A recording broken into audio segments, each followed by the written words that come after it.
Hello, welcome to an impromptu commentary with Cole. We're going to be doing Manhunter tonight. We've done the other films. We haven't done Hannibal yet, but we'll get to that one day, I'm sure. But doing Manhunter from '86, I believe. Yeah, that sounds right. If you guys want to watch along with us, I don't know if this is streaming for free anywhere in the U.S., but I rented it on Amazon, or I actually bought it on Amazon.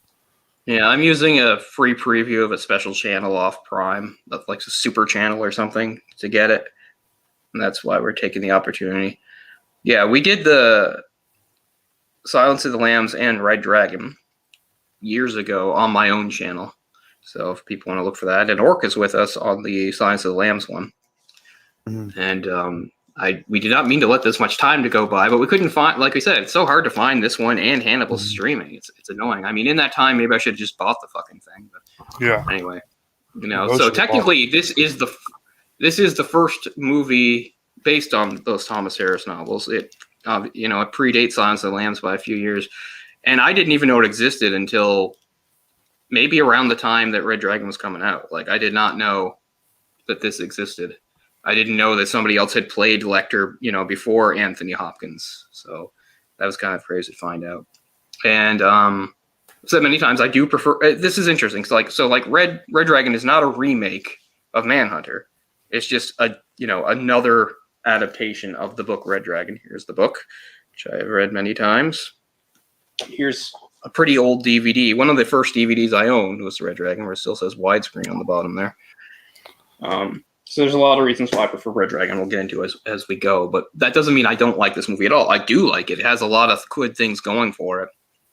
So I'm excited to watch it again. It's been a while since I've seen it. I remember it pretty well, but it's been a while. Yeah, it's been a long time since I've seen it, and I didn't like this film. I think I've only seen it one time. I didn't really care for it, honestly. It's got the guy who is like the main guy on the original CSI show. He's the guy that plays Graham in this. Is it like something Peterson or something? Something like that. I know you're talking about, but I'm not sure of the name. I'm pretty sure his character's name in the show was Grissom or something. So hard to remember. I used to watch the original CSI way back when it started, like 20 years ago or whatever it was. And he was the main guy. And I mean, he's a pretty good Graham in this too. It's not even like I don't think he's good. It's just what's his name is one of my favorite actors. Period is Edward Norton. So it was just a slam. I was so excited when Red Dragon was announced as a movie and then I got more excited when I found out that Ed Norton was going to be Graham. Sort of a match made in heaven for me. So yeah, it took us a second to figure out how to sync this up since we're watching on different things, but we've got it like queued up to basically when the De Laurentiis, that's what it is. Yeah, De Laurentiis Entertainment Group logo comes into focus. That's where we've got it, which is pretty far in for me. A bunch of other crap comes up first using this channel. But if anybody owns it or has it streaming, give you a moment maybe to get it set up.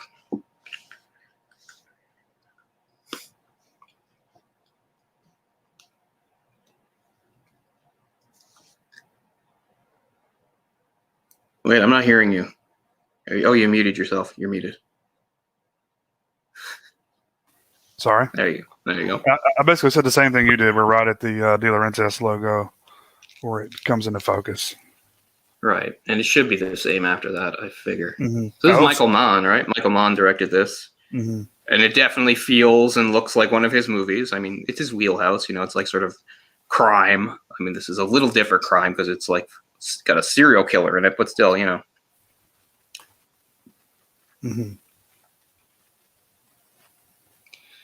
But, the book came out in 81, and it's more or less set in that time. The movie came out in 86, so it feels like that. So it's what more or less. I'm sorry. I think 81. Okay. So yeah, so that's that's pretty quick. Yeah, I mean, especially considering Red Dragon was a really, it was a successful book. But just like with the case of the movie, the one that really took off was Silence of the Lambs. The book was such a smash that they were like, make a movie immediately, practically. Yeah. And was this the first book in the series, Red Dragon? Yeah, it's the first book. Okay. And it is, chronological. It's because Graham is the first person to actually visit Lecter and get advice from him on a case several years before Starling showed up. And I prefer Graham to Starling. And Hannibal was one he just wrote after, right? That was another thing. So the movie made the book even more successful, and then for years his publisher basically harassed him to make a sequel that he never intended to write. He did not want to write Hannibal. It's still a good book. I like the book, but like a lot of people, I'm not really happy with a lot of ways the story went. And I mean, he's a really good writer, Thomas Harris. So it's definitely a good book with good stuff in it. But anyway, and basically the same thing happened again when they sort of harassed him into writing Hannibal Rising, the stupid prequel nobody really wants. Nobody asked for it, and nobody wanted it. Yeah, and that book, like I read that book once, and even his good writing doesn't save it. It just sucks. Like it's the same thing when we talk about like the Joker or whatever. We don't need to see like the origin and have everything taught to us. Like we're supposed to feel sorry because Hannibal. He had a hard time during World War II, like a lot of people, and there was actual cannibalism, and he lost his sister, and then his aunt, who's a Japanese woman for some reason, raises him as a samurai, and it's I don't know, man, it's kind of going off the rails. That movie was pretty terrible. Yeah, I do own the book, but I don't know if I'd read it again. And I've seen the movie, and I don't think I'd watch it again. I don't even like the guy playing young Hannibal. But, of course, they made the show a couple of years ago, which was really great, with another actor as Graham. It's an interesting show because it takes the stuff they had the rights to, which was everything except Silence of the Lambs, and kind of mixes it all together in a different way. Like the idea that, like, basically it's just like has a big hole because there's no Starling because they don't have and now there's a Starling show, but I haven't watched that because I don't care. But it's so weird.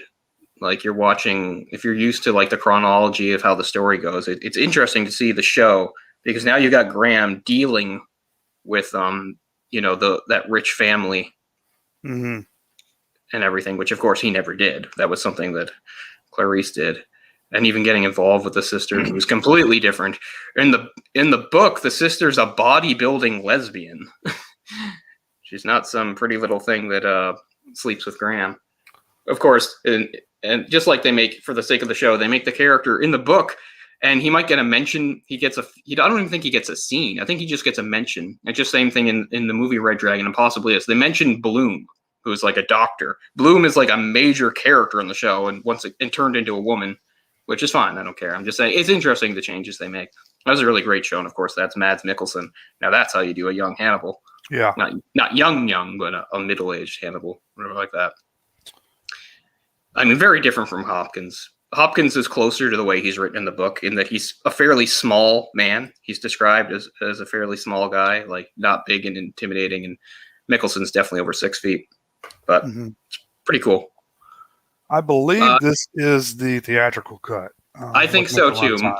The thing I got didn't say anything about it being director's cut. So. Yeah, it's right at about 2 hours. Yeah, I've got same here. Right at just over 2 hours. Cool. So we've got the same version. I assume I've seen the director's cut, but now I don't even really remember. I'll have to look it up later and see what the differences are. Yeah, I was looking at that earlier. I don't think it's a whole lot of difference, if I'm correct. I assume if you could like buy a Blu-ray, it must have the director's cut. I believe it has both on there. Yeah. Yeah. So I mean, that's something I would do.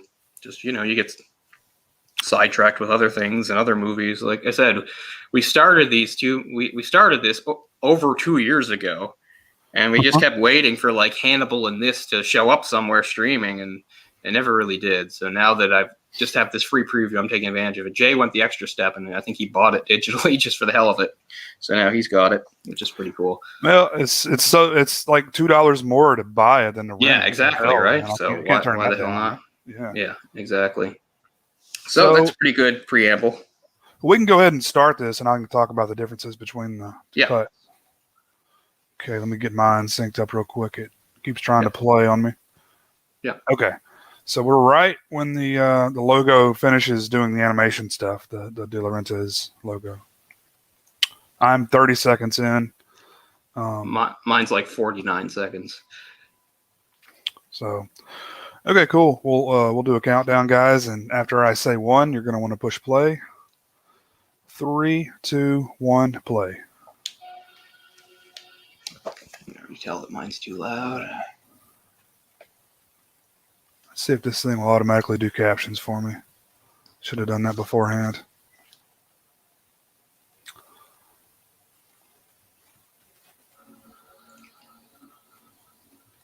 I'm trying to remember the opening. I don't even remember the opening.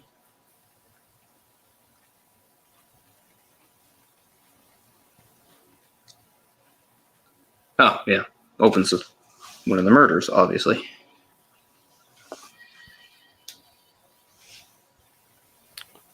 The Red Dragon serial killer that was like your worst nightmare because he would enter people's homes and kill the whole family. Yeah, that's wild, man. I'll wait till this sequence gets finished and I'll talk about the director's cut. Yeah. Yeah, this jumps right in. No titles or anything. I like that. Yeah.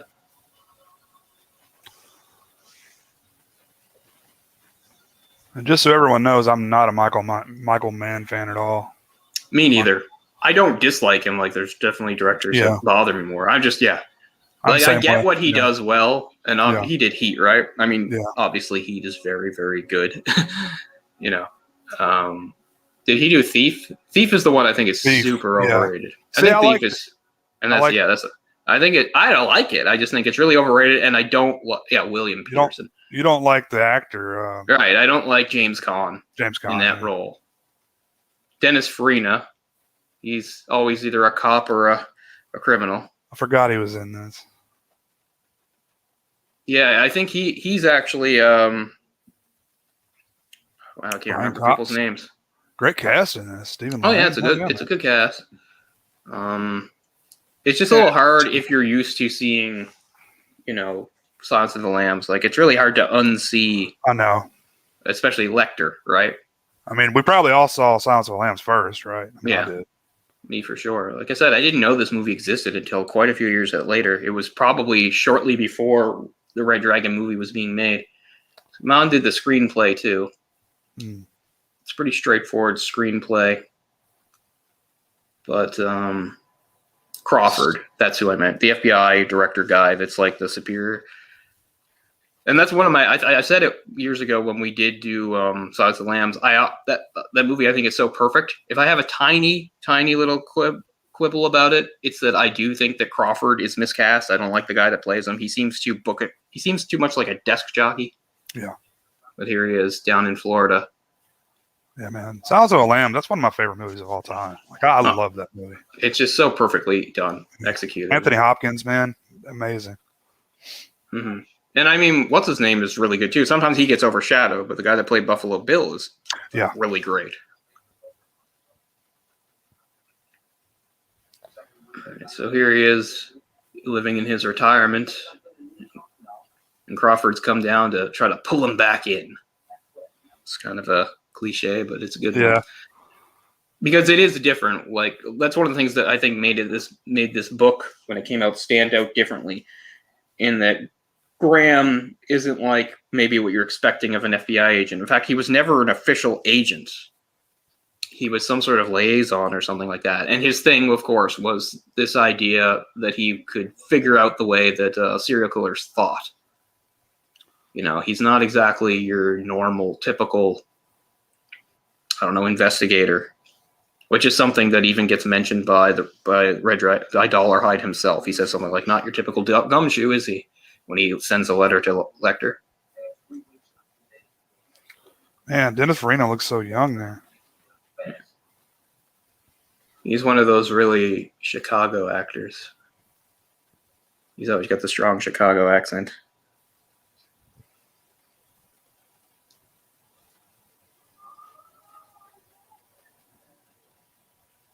Yeah. And of course, yes, here's the picture of that's the best way to get him back. Show him the family that died.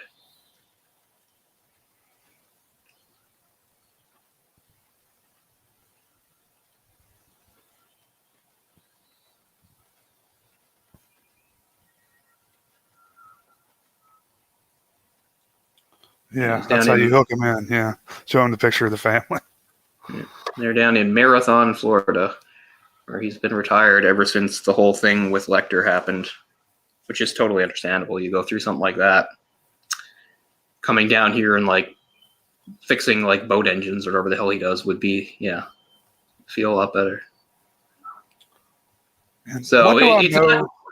Go ahead. I was gonna say, where do I know Tom Noonan from? I know that name. I know he's done a lot of films. He's usually like in that kind of role. He's like a big monster guy because he's a big guy. Like he plays the Frankenstein monster in the Monster Squad, for instance. Okay, so he's in a lot. He's in a lot of movies as like either a monster or some sort of villain because he's really big. He's got to be like 6'6", 6'7" or something. Yeah, really tall guy.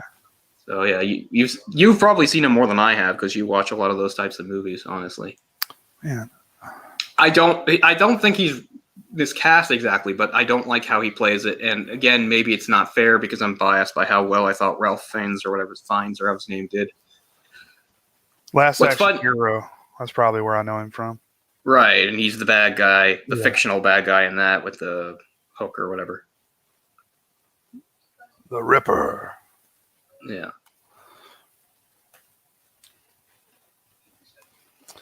But apparently they changed the name because they didn't want it to be confused with a martial arts film.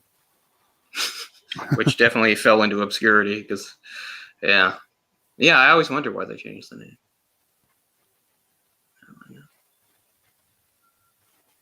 But it's not played in either movie because it's not important. But in the book, it's understood that Molly was married before, and the kid is not Will's. The son is from the previous marriage. And a little subplot is, even though they've been together for a while, he's still trying to get in as sort of like a father figure to the kid. It's not like the kid's a dick or anything. It's just the kid still obviously has loyalty to his father, and his father's like some sort of like minor league baseball player or something. He's not in the book at all, but he's just mentioned. So that's a little thing that's going on in the background, is that Will is, he's trying to make it work. Like he and Molly are good, but he wants to sort of cement himself as the kid's stepfather.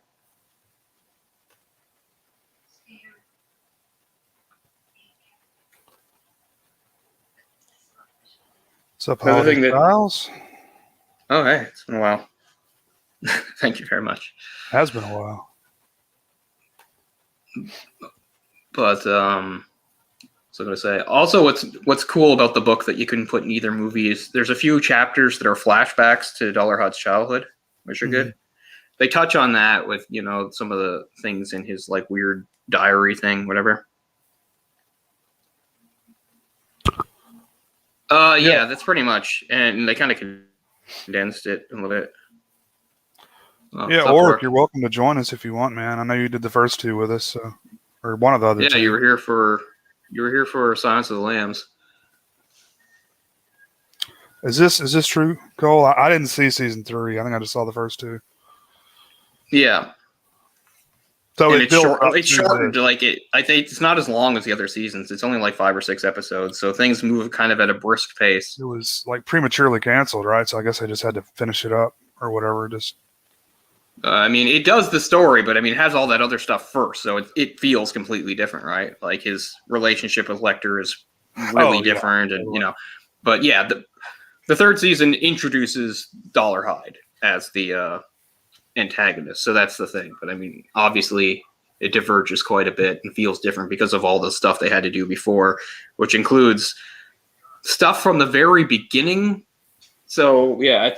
Again, they take something pretty small from the book, as it's mentioned that one of the killers that he caught before Lecter was the guy Hobbs, the Minnesota Shrike or something like that. Mm-hmm. And they make that a whole thing in the show, which is pretty cool. I like it. Like you actually see him catching Hobbs, but they also have this whole invented thing. Again, I mind that whole thing where like Hobbs's daughter, he kind of raised her to be like him, and she's kind of like a killer too, and I don't know. It's been a while since I've seen it, but it's interesting. But Hobbs does get a mention in this because it's like he was already. That's the one that made him kind of famous, was that he caught Hobbs, and he's the one who actually like physically confronted him too. He's like he had to kill Hobbs because Hobbs was like slitting. Yeah, Hobbs has taken his own wife hostage and slashed her throat, and Will was forced to shoot him. But that kind of got him to be a name, and then he started, and he had been working with Lecter on that case.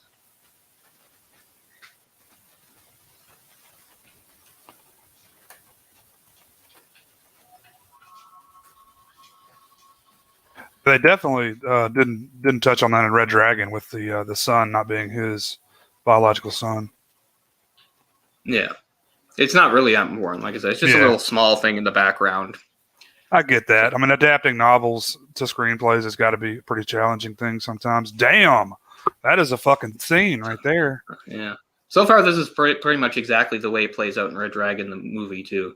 You know, he had the talk with him on the beach, and now he's come to do a walkthrough of the crime scene by himself at night. Because, of course, if you're going to check out the crime scene, you might as well come. You might as well go at night.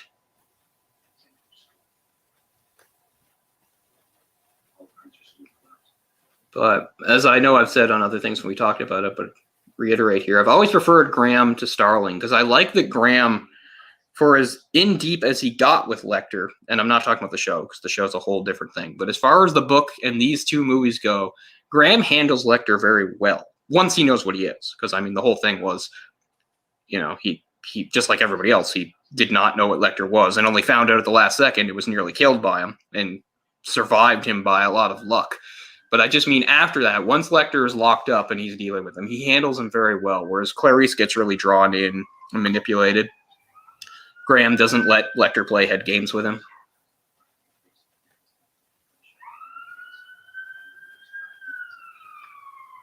Of course, it is a different thing, again, because he and Lecter had history together, and Lecter nearly killed him, whereas Clarice, you know, she's just somebody meeting him for the first time. She knew what Lecter was. Everybody does. It's all over the news and stuff. But I just mean she didn't have any prior relationship with him. So it's very different. Did you move to Chicago sometime recently? Who? I hear the sirens in the background. Oh. You probably can't even hear them. Yeah. No, I hear them. Yeah, you're right. Because I've got my window open. Because it's okay. Finally warm. That's why. Yeah, there's always sirens going around. I live close to the hospital, too, so... And I mean, I can always see the approach that the helicopter does to land on the roof. I see that all the time. Oh, that's cool. But yeah, the mean streets of Halifax. When my mother was in the hospital, we were right there by the, her window was like right there by the landing pad for the helicopter. Yeah. It only came one time that night, but. Yeah, you can't see it, the landing pad from where I am. It's way over there, but its approach is always right past me, both ways. I wonder if this is the real orc. It's one of two people. That's the real orc. Oh, I thought maybe it was somebody being an orc imposter. What's going on, man? What's up? What up, homies? Yeah, man. Glad you could join us. How you guys doing? Yeah, I thought about actually mentioning to this to you today, and then it kind of slipped my mind. Sorry, it slipped my mind because I was thinking that we did Silence of the Lambs together. Oh, where the hell did he go? We lost Ord. Oh yeah. He's back. Notice that if you're on the same PC or Mac, you cannot have two StreamYard streams open at the same time. What does it do? So. It cuts the sound out from the second one that you're joining. Yeah. So I remember, Cole was telling me about this movie, and it got its Scream Factory release a while back, and I think we both rented it like, I don't know, it might have been 8 years ago now, and it was pretty cool. Checked it out. There he is watching the tapes of the family, which of course turns out to be the key to the whole thing. How far into the movie are you guys?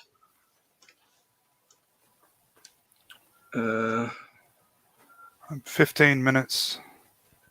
You need a timestamp? So his would be closer because mine would be further. So yeah, we're about 15 minutes. So we've seen the latest murder. We saw Crawford go down to Florida to convince Will to come. Will just did the walkthrough of the house, and now he's back at the hotel. So that's what's happened so far. He's at the hotel looking through his notes. He's in Atlanta or whatever. Yeah, I think Atlanta's where this murder happened. Isn't there a big FBI hub in Atlanta? Like a big, one of their central locations, I think. Oh, possibly, yeah. I could be wrong. Speaking of Chicago, they mentioned Chicago a few times in this because they say that's where Dr. Bloom is from. But yeah, he just gets like one line mentioned, like they say that in the Red Dragon movie. Graham just says, well, you don't even need me. You've got Graham in Chicago and blah, blah, blah.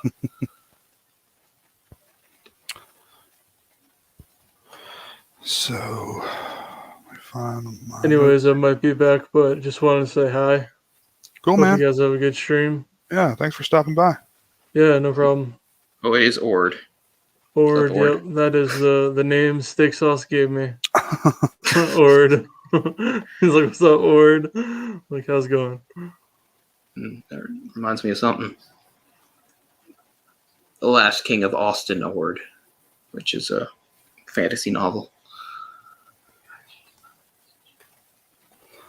Yeah, the limited 2-disc set that Anchor Bay put out has both versions, the theatrical and the non-remastered director's cut.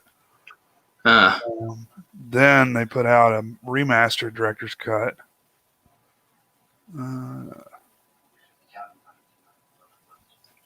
Here's a little breakthrough about the talcum powder. How he must have had to take his gloves off to touch the eyes. Mm-hmm. I mean, so far it's right in step with the Red Dragon movie. They're doing the same thing. They don't diverge too much. The main thing about what's weird, well, actually what's not weird, is that the Red Dragon movie adds something to the ending that's not in the book that I do think is better. Or no, it doesn't. Yeah, that's what's weird. They don't add something. This just takes away, which I think is really fucking weird. What's up, man? Hello, folks. What's up? Let's get a timestamp on this bad boy. Where are you watching it? I've found it. Oh, nice. 17, just about 18 minutes. Okay. We couldn't find it for ages. That's why it's been like 2 years. Oh, wow. 1805. We did 1810. Silence of the Lambs and Red Dragon like 2 years ago, and we were meant to do, follow that up pretty soon with this one, and also Hannibal, and we just never got around to it or found it. So, yeah, right. So at this point, 2 different families have been killed: the Leeds and the Jacobys. Oh, okay. There's a killer with a real thing for MILFs. Ooh, and that's some jacked up teeth. It's a hell of an overbite. Yeah. That's why they start calling him the Tooth Fairy, right? Mm. Which he does not like. They're serious. It's like, do not call him that in the press. But of course, that turns into a whole thing. Do you guys prefer Tom Noonan or Ray Fiennes? Ralph? Rafe, whatever it is. Definitely Ray Fiennes. I mean, I prefer every performance in the other movie over this one. Mm-hmm. Tom Noonan is big and imposing and stuff. And again, maybe if I hadn't seen Red Dragon first, but there's certain lines that are in both movies that are lifted right out of the book. And I feel like a couple times the actors actually rush through the lines in this version. Like when you watch Ray Fiennes in the scene where he's got the reporter and he's going on his crazy, insane rant. Like he leaves like dramatic pauses and he builds. Whereas when you watch, we're going to see this scene with Tom Noonan. He basically mutters his way through the whole thing. And it's kind of the same thing. There's a scene where Lecter manages to like do something with the phone so he can make an outside phone call, and he calls up this office so he can get Graham's address. And just the way that Anthony Hopkins does it is so believable and real. Mm-hmm. Whereas I feel like that actor I don't know. Once again, it just feels, I don't know, blah. So there's a few things like that. I guess it's, Ray Fiennes, whatever his name is. I don't know his first fucking name, something like that. I know he's got a brother that's acts too, but he's like a I don't know if he's necessarily short, but like a normal sized person, not physically imposing. So it's kind of almost more scary that he could be such a savage, Well, I mean, he is in pretty good shape for it. They show his muscles and stuff. Sure. I mean, he's not like because the point is he is a guy that pumps up. He's a bodybuilder. Like, he doesn't look like Mr. Universe, but he looks imposing enough. Mm-hmm. I mean, he's a bigger guy than you think. He's probably at least 6'2". I mean, Tom Noonan would tower over them, but I'm gonna find this idiot's name so I stop saying it wrong. It's like Ralph Fiennes. Could even be Ralph. It's like Ralph, but spelled weird.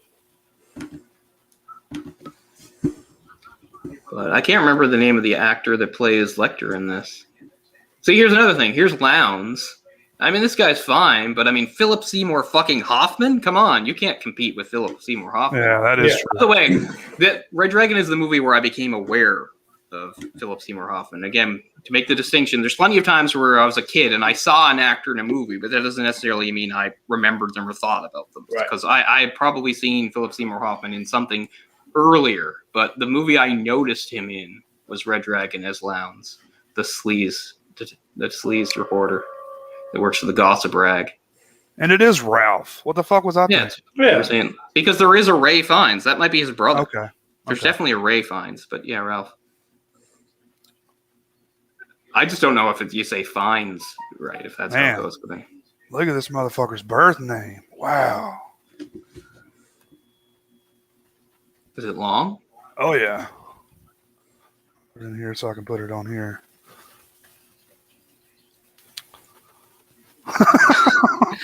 Twizzleton is amazing. That's as Scottish as it gets right there.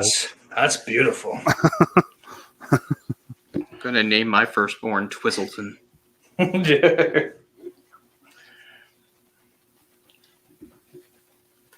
There's a good bit in 30 Rock where the main character, Tina Fey's character, like meets this typical sort of like pale British guy, and his name is Wesley Snipes, and everybody points out it's the same name as the actor. He's like they're like, it's weird. He's like, it's not weird I'm named that. It's weird he's named that. He's like, think about it, Wesley Snipes. Wouldn't you pick the pale British man every time? And he's right. Like, Wesley Snipes seems like a fucking weird name for a guy like Wesley Snipes, right? Yeah. At this point, I can't think of anything but him. I agree.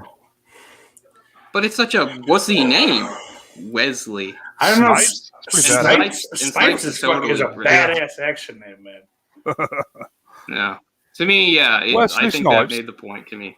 Yeah. Wesley Snipes just sounds like governor.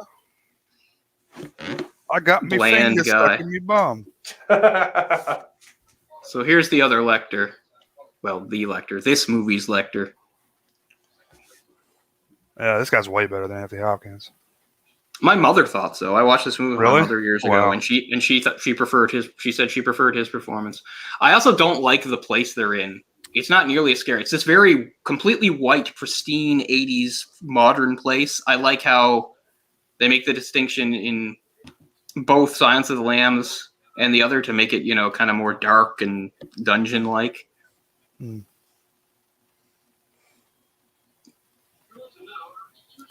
I mean, physically, this guy's fine. He's the way Lecter would be. Sort of, nondescript, not particularly memorable to look at. Man, I can't believe that's Brian Cox. So that's Brian Cox. Fucking that. I couldn't think of the name. He looks like if you said shenanigans in front of him, he'd get real mad about it.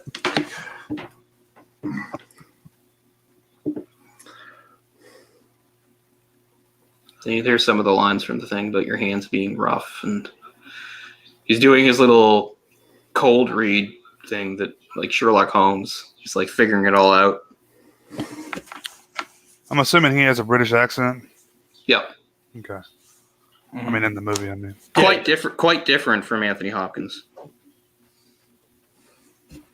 much more stronger. Hmm.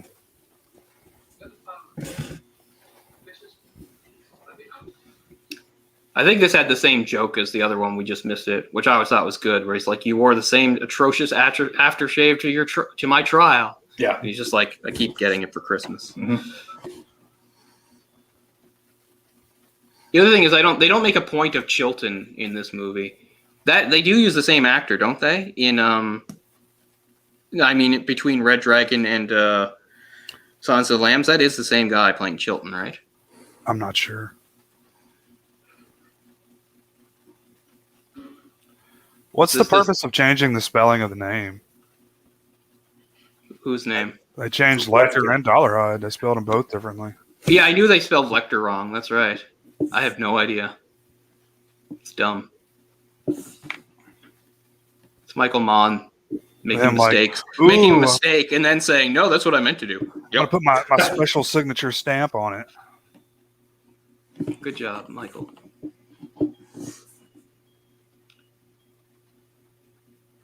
I do like Heat. That's probably my favorite movie of his, and Thief. But I don't dislike Heat. I just think Thief. I just think it's overrated. Heat's very good, and then what else did he do? He did like Miami Vice, and I don't know this. This is a pretty good movie. But The Keep, I think, was the horror film. I don't think I saw it. Not that great. I think I've only seen like the movies that fit his style, like slick crime movies.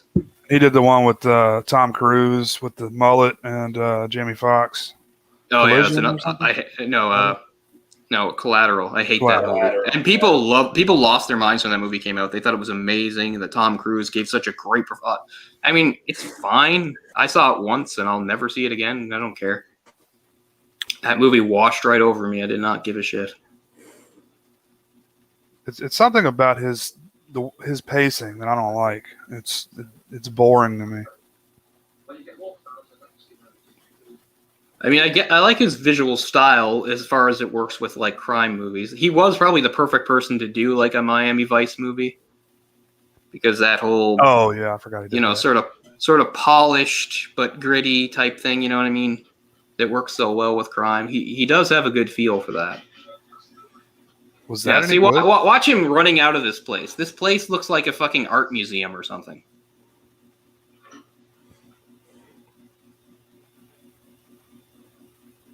Without any pictures on the walls. The building, right? Look at this. Look at this. It's a very different feel. Very modern. Movie. Very modern, very pristine. Trying to really, give it the hospital feel, I guess. Yeah. But it's nice and open, at least. One of the recurring type of nightmares I often have is not being able to get out of a building. And it's usually like, being in a huge building and just making my way through hallway after hallway and going downstairs and floors, but never actually being able to get out. Mm. But they're never open like that. That's like a handicapped person's dream right there. Yeah. Here they show him really get rattled. They don't really show it in Red Dragon. They don't show him like flying out of the place and like breathing.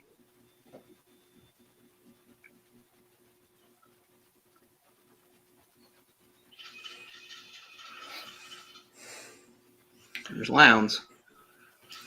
That hair is fantastic. Exclusive. Holiday's speaking my language, man. God. Those are the good old days. Pure cocaine and Quaaludes. One brings you up, one takes you down. I'd like to try Quaaludes. Mexico, here I come. They still exist there? I think so. I bet you rich people pay a lot to get them. I think they do. Maybe I don't know how many Quaaludes are left on the planet, frankly. Yeah. So they just don't make them at all anymore? They stopped production in like the end of the 70s, I believe. Why? Because they were dangerous. Because you want them. I want some of those lemons. Because they were addictive and dangerous. Yeah. Now, this goes right into him hacking the phone. See, I just like he does fine here. I just don't think it has the gravitas of Anthony Hopkins doing it. He's going to do this whole little thing where he's going to go into it. He's like, where he's going to.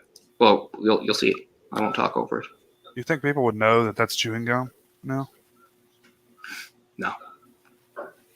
People like under 30, no clue. I mean, it still exists, but you don't see it really. Buy it really anymore, I guess.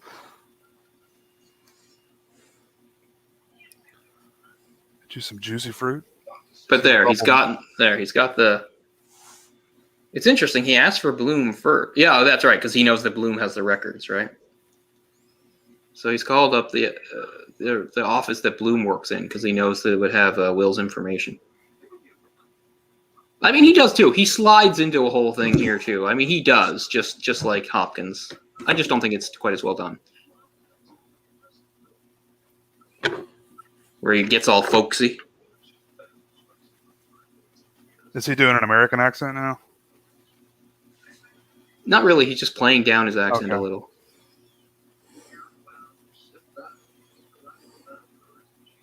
Howdy, y'all. And see, once again, this is all faster. This is going way faster than the Red Dragon scene. I just feel like things aren't taking their time. And there's some added lines in it, like he's like, she's like, I gotta go, I don't want to do this, and he's like, I'll dance at your wedding if you do it for me. You know, that's not in this. It's little things like that, I think, that make it. Like he does slide into the persona here, and he's very folksy, but not quite as what Hopkins does. And Hopkins gives her this whole thing about the Rolodex. Do young people know what Rolodexes are? Probably not. Man, I would say I'm probably about the last Rolodex generation. Any younger? Have you ever seen one before? Yeah, absolutely. When you were younger? Okay. Yeah. I mean, I used to use one in my job. Yeah. Yeah. I've never, because they used to have them at one of the schools I went to. The library had one for whatever fucking reason. I don't remember really what it was for, but yeah, I mean, I've seen one and used one, but it's just for addresses and stuff. Yeah, but I don't understand what the school library would have one. You know, like what purpose would it be? Like, I guess backup for students to use. I guess pretty much everywhere would have one. I mean, any place any library or office would have one. Yeah, I never actually used it. Well, I mean, maybe a time or two, but I didn't personally keep up with it or anything. But I was already. Dos Equis. I mean, we had we had a computer database too, but sometimes I found the Rolodex was simpler. Mm-hmm. Oh man, they suck.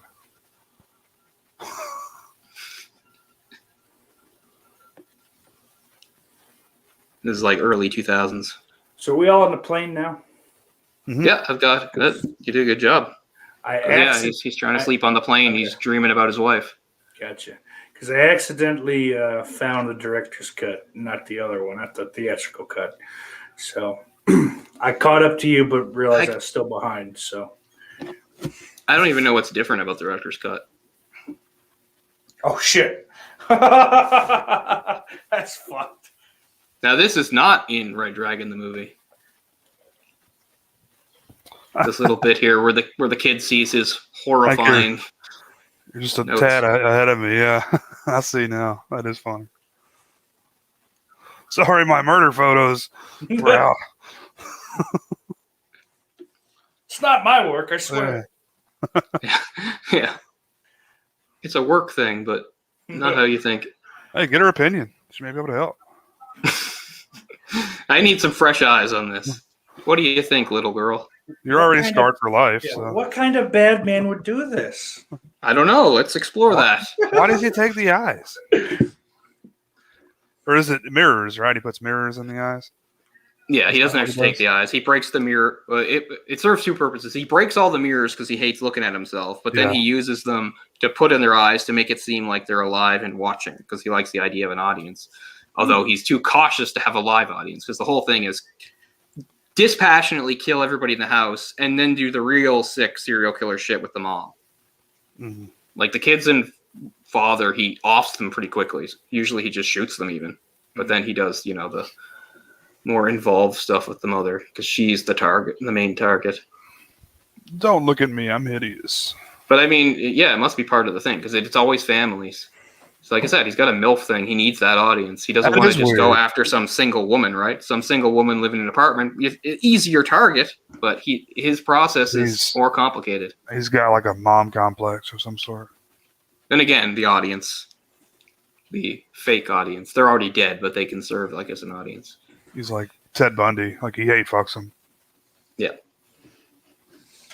Nothing wrong with that. As long as they're alive, I guess. Sure. Well, yeah. Evaporation by Shriekback playing. Even stuff like this, I think the locations are better in Red Dragon. I mean, it's the same idea. He's in a little wooded area behind the house, figures out that he climbed the tree and watched them.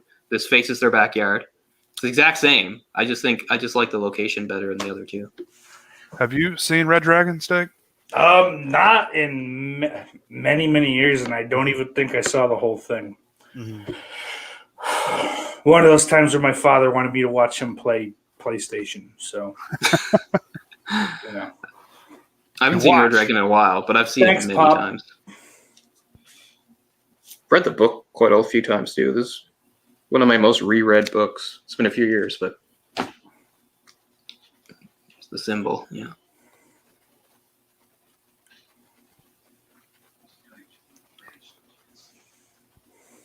Yeah, he killed their cat or something, and then he watches them when they take it out to bury it.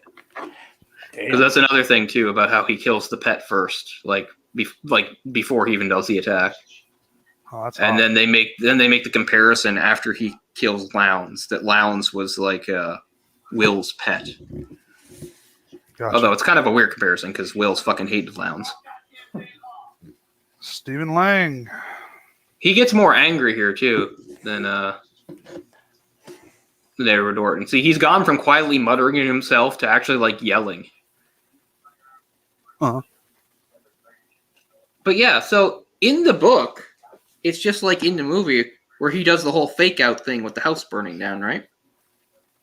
The whole thing is the house burns down and he brings in the guy he shot in the face before, so the blind woman thinks that's his body, right? And she tells everybody, it burned down, he's dead. And then, they have the big secret thing is that he's not dead and he's gotten down to Florida and now he's going to attack Will's family. Now, the sequence in the movie is quicker than the book, but still, that happens. This cuts that out entirely. The whole thing in the house with it burning down, that is the end of this movie. Spoilers, people, as we get there. There's no added scene of him coming after Will's family in Florida. I don't know why.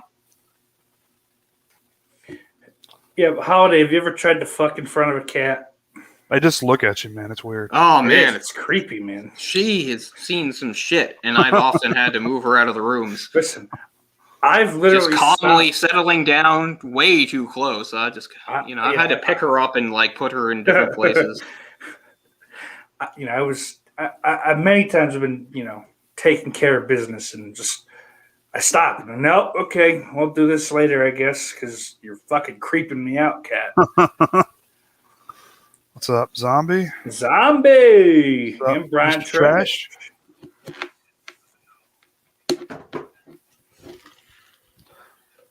Look how weird needs this a office timestamp. is. Anybody wants to watch along with us? I'll put a timestamp in the chat here. So that's Chilton. They're doing the whole thing where they intercepted the note that he sent to Lecter.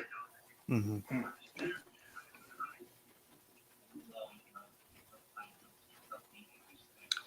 In the I don't know if there's one in this, but in Red Dragon, one of the agents is this Asian guy, and he's really smart. Like he knows right away, like when they're in the numbers, that it's too many numbers to be chapters in the Bible and stuff. And that's what you want to believe FBI agents are like, that they're smart and know things off the top of their head like that. I don't know how true it is though, but it works in fiction, of course, because he's going to do this whole thing where he's like, he says, "Here's I send you wishes," and he names like some Bible verses and stuff, and he very quickly figures out that one of the numbers doesn't fit because there's not that many chapters in that book or whatever. He's the guy that does the "you're so sly but so am I" line, which is in the book. I don't know if it happens here, but we're going to find out. Yeah. Because the whole thing here is a janitor accidentally discovered the letter in Lecter's room. They've gotten Lecter out, and they want to be able to look at it without Lecter knowing that they found it. So that's what's going on here. And they're trying to see if they can take a print or anything useful off it or something to give them a clue. But they want to be able to get it back into the cell with Lecter not thinking anything happened. Because they know that he would try to warn him. He'll know. Yeah. Yeah, once again, because my memory's a lot better for a Dragon film, they have this whole thing where they make it seem like there's all this maintenance going on. They send the janitor down. He's supposed to be pissed off and talking about how everything breaks down. But Lecter very astutely notices that he's got like these gloves in his pocket that he normally wouldn't have. So yeah, he knows something's up in Red Dragon. I think it's something similar here. Here comes Will.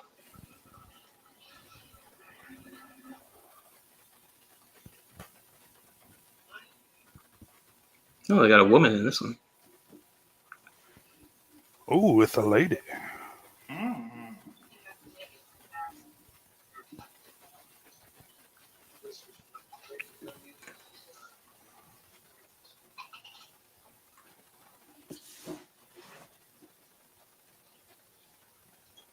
I can't remember how he managed to sneak it into Lecter in the first place.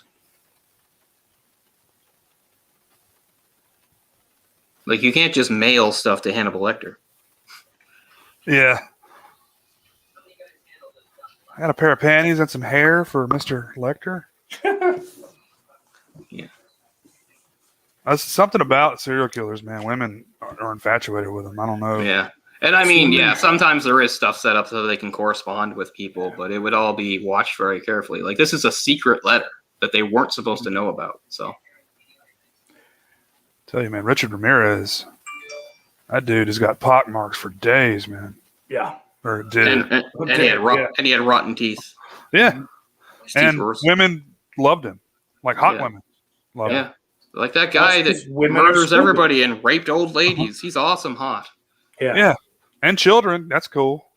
They killed him and raped him. He's cool. It wasn't it some homeless dude that his wife did divorce him over that, supposedly. That, like, when new evidence came to, like, it was already known, but it was sort of proven for sure that he'd killed his 4-year-old girl.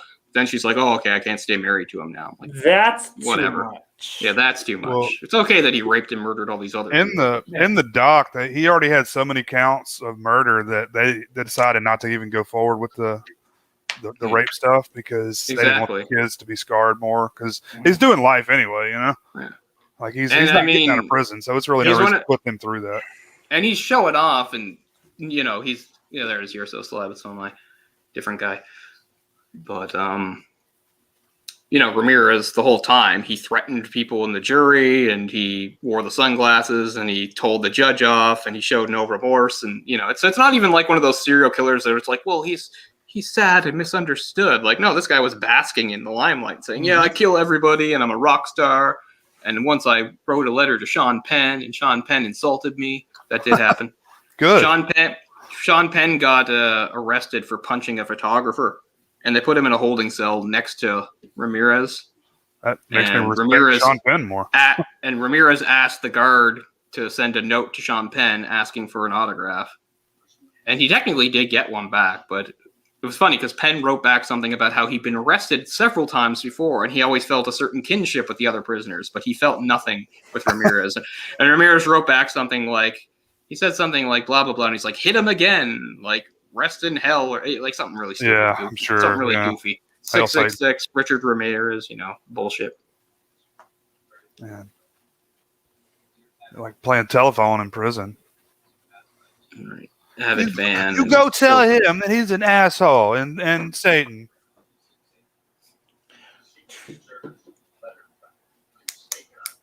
Yeah, Sean Penn fucking sucks, but yes, he's better than He's better than a horrible serial killer. I mean, him telling him off really makes me respect him a little bit more than I did. It wasn't so much of a telling off. He just said something like how he didn't feel any sort of kinship with him.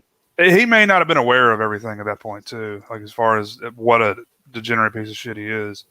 I think he was. Oh, really? Okay. This would have been like This would have been like 89. Yeah, it was like years it took for that thing to go to trial. You're probably right. Yeah, it would have been all They over always the news. do. What's funny is the whole thing was one of his jurors did die during the trial, and it was completely like unrelated. But people were like, "What? Does he have connections? Did he get So it was almost like a mistrial at one point because some people thought it was compromised, that this guy who was just saying a bunch of bullshit was it's true, he has connections. He can reach people on the outside. Yeah, here's the books of the Bible stuff. Yeah, and one of them knows off the top of his head, like, that the verses don't add up, that it has to be something else.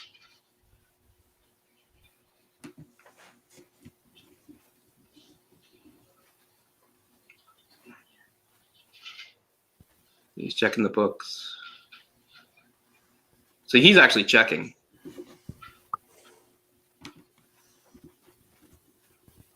Because Lecter was allowed to have a certain amount of books in his room.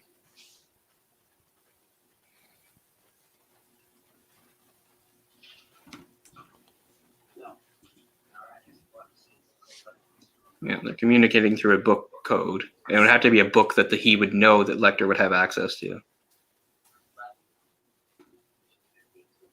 Yeah, there you go, Galatians. He knows right off the top of his head that Galatians doesn't have that many chapters. I wouldn't know that. Yeah, I know the Bible a little, but I couldn't tell you exactly how many chapters are in every book. Corinthians. I don't know it either. A letter from Paul to the Romans. 12, 13. I mean, I can't even name all the books, but it's Genesis. I mean, I know, Exodus. So Genesis, Exodus, like Numbers, Deuteronomy. Revelation. Which is Revelations is at the end. Deuteronomy is actually the 5th chapter, even though it refers to the number 2. Isn't that fun? I learned that on Jeopardy tonight. What Latin maybe? Deuteronomy. Yeah. What language is that too? Yeah, that's where the "do" comes from. It's Latin. It's Latin. Yeah.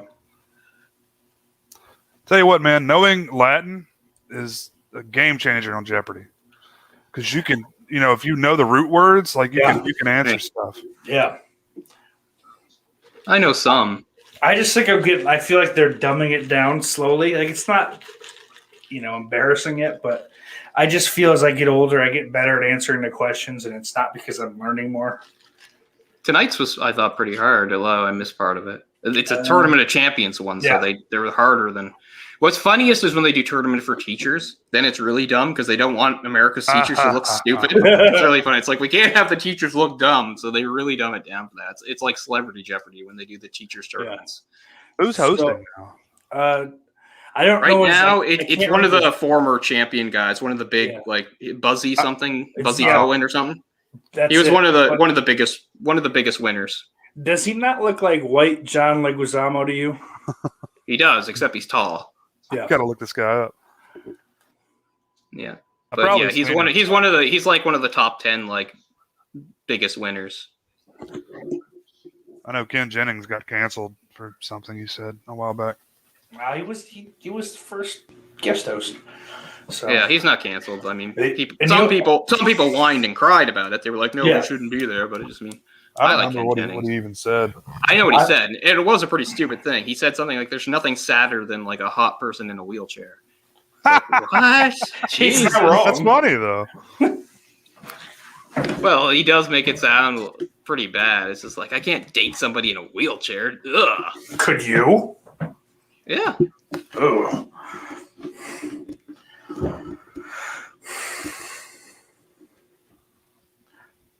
They can't walk. I mean, yeah, I don't know. I could do blind or not deaf. I couldn't do deaf unless I didn't talk. I don't know. You say no, but you might meet the right person. No, Jay. I'm a bad person. You're not a bad person. It's been established I'm the bad person. Always, Brian. Always. Because it doesn't matter how old I get. I don't really change my taste, which everybody else seems to do. Because everyone's like, now that I'm at this age, I think 20-year-olds are little girls. I'm like, no. No, 20's cool. I've just never understood that. Wow, she's 16. That's primo. It's like, ugh. That's gross. I mean, that depends upon the individual, really. It 16 is really great for some girls, and it's absolutely terrible for other girls, right? I'm not going to turn this into a thing about the sexual maturity of girls. I'm just saying, you know. I'll agree with that, but most of them, and like, fucking, I don't know. Maybe it's the type of shithole people I live around, but most of the 16-year-olds they point at, I'm like, that's disgusting, dude. She looks fucking 12. Yeah. But that's why they like that. Yeah, you know, they're revealing that about themselves, right? Sure. They're like, 16 sounds somewhat acceptable in some circumstances, and it's just like, but then you look at the specific 16, like you said, it looks like a 12. Well, hell, all of our grandparents probably were already married at 16, you know? Yeah, well, exactly. So society has changed, and I mean, you can still legally get married in a lot of states when you're like 14. So yeah, I mean, Jay, my grandparents are your age, so. Oh, fuck you. There. He's found out about the reference to the painting. Oh shit. I fucking hate people like William Blake. They're not to be that talented is like, okay, if you're a really great writer, that's fine. But don't be like a super amazing painter too. Like, fuck you, William Blake. I hate people that are so good at multiple things. It's not fucking fair, man. Gotta go delete my Twitter. Yeah, I'm done with this. I gotta just shut everything down. This is bullshit. So I'll tweet that. Fuck you, William Blake. And I mean, I like William Blake. I think it's... Yeah, I don't know, his friends all call him Billy. I do like the concept that the original painting he painted, Red Dragon, actually gets destroyed in this. Like, not like a replica or something. He goes to finds the actual painting in the museum and eats it, which is awesome. All right, so is that Lowndes watching them again? It's the 80s. Look at the cars. They are boxy. I kind of miss that. The boxy cars? Yeah. Yeah, me too, I guess. I mean, we have like Buicks growing up in my family, so they were... I like a nice Buick LeSabre. Yeah, we had a Skylark and something else. When did Buicks become like pseudo luxury cars all of a sudden? I don't know, right before they stopped making them, pretty much. No, well, they're making them again. Oh, cool. Yeah. So we're very far into the movie, and we still have not seen Dollarhide. I can't remember how long it takes in Red Dragon before Dollarhide's actually shown. It's a pretty long time, too. I don't know which movie does the reveal first, because we're still not at him. So you guys, are they talking about food? Not this time. No, not yet. It'll just make me hungry. There's No, always some asshole that is eating pizza or talking about pizza, and I'm like, oh my god, I need pizza. I was referring to the movie that he's talking to his wife. She asked if he had canceled the food or not. They're in a hotel. Very good. I'm trying to make sure I'm synced up with y'all. Right, they're like hugging. Yeah. Yep. Good. Yeah, you're closer to me than Jay. Jay is probably about 20 seconds behind us. Okay. I think, judging by how it's gone. That's Molly. I think he had to go poop.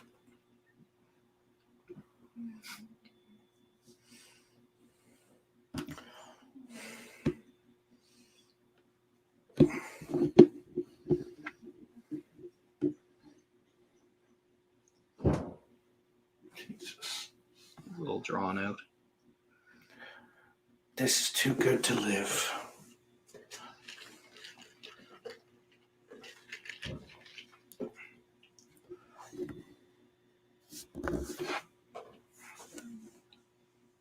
Time is luck? I'm pretty sure that's not mentioned. I don't think Thomas Harris wrote that line. I don't think that's in there.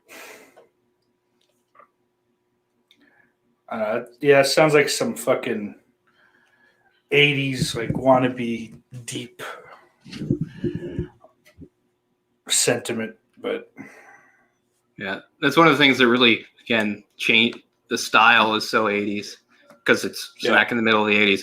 And yeah, when you watch Red Dragon, which came out in 2002, it's set in like the early 80s, so it's like it's a period piece. This movie is not really a period piece, but Red Dragon is. It's supposed to happen in about 81. That's another thing that really this is one of the things that bothers me about Red Dragon, because they really just felt the need. It's like, oh, we need to remind people of Hannibal Lecter. So it ends with like, as soon as like he has like his last communication with Will, Chilton comes in. It's just like, oh, some FBI agent wanted to come in and talk to you, but I don't think she's FBI. She's much too pretty for that. And he goes, what's her name? And it ends. It makes it sound like right after that she showed up, but she showed up like 8 years later. Yeah. But anyway, but they always feel the need to do that. It's like, tie it into the other movie. It's like, it's Lecter. We already know it's Lecter. It's the same actor as Lecter. What more do you want? Yeah. They won't know otherwise. Exactly. Which, I mean, an American audience, I don't tend to give them much credit, frankly, but this is true. I mean, look at the way like modern movies are made. They spoon feed you every fucking detail. Yeah, and I mean, we have such an obsession with prequels. Oh God! And so, Red Dragon is not a prequel, right? It was written written first, and Manhunter came out first. But since the other one, it's overshadowed by the other, people think of it almost like a prequel. Oh, here's just a fake out. This is not in the Red Dragon movie, where it's like, oh, this must be Dollarhide coming after him, but it's just some random person out running at night like I do. Oh, he even like puts him down. That was great. It's just some guy. Oh, black guy. That's great. Oh, is it? Yep. Oh, you guys got a lawsuit now. Black guy can't go running at night? What with this country? Woo.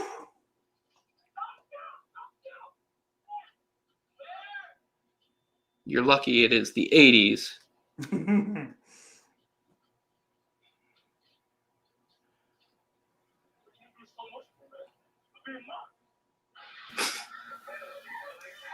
He's right.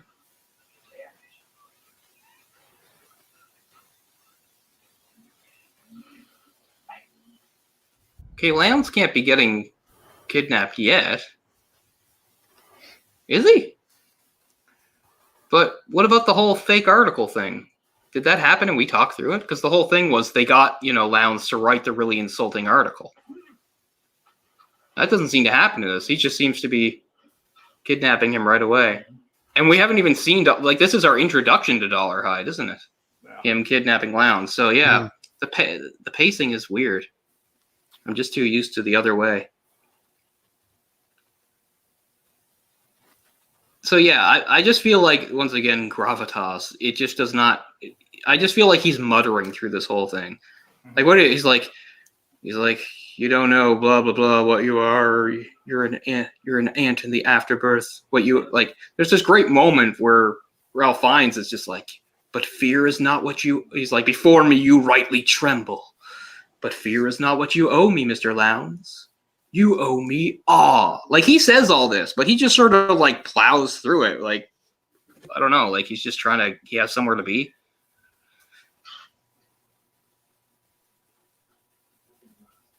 I don't want to... Mm-hmm.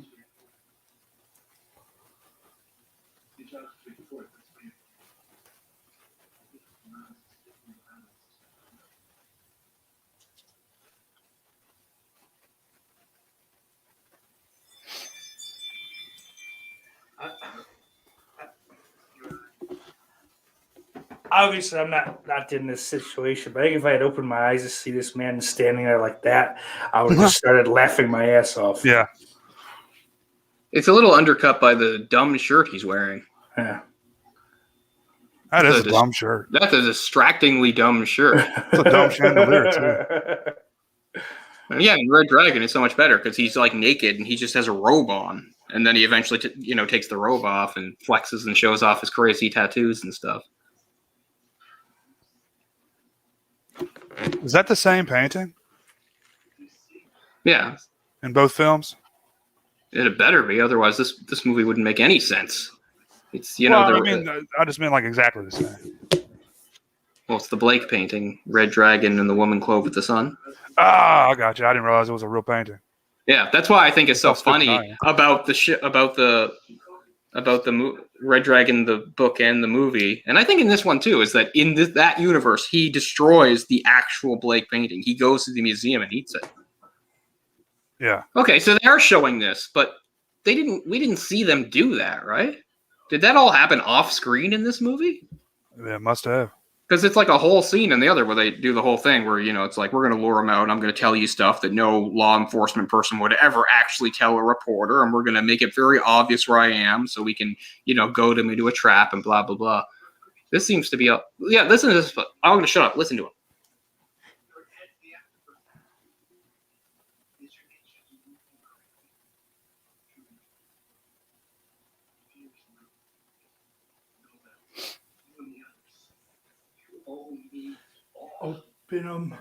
Open your eyes. I just don't think that's well done. Meh. I don't think it's very moving or dramatic or anything. It's just, yeah. I just feel like he's rushing through the lines.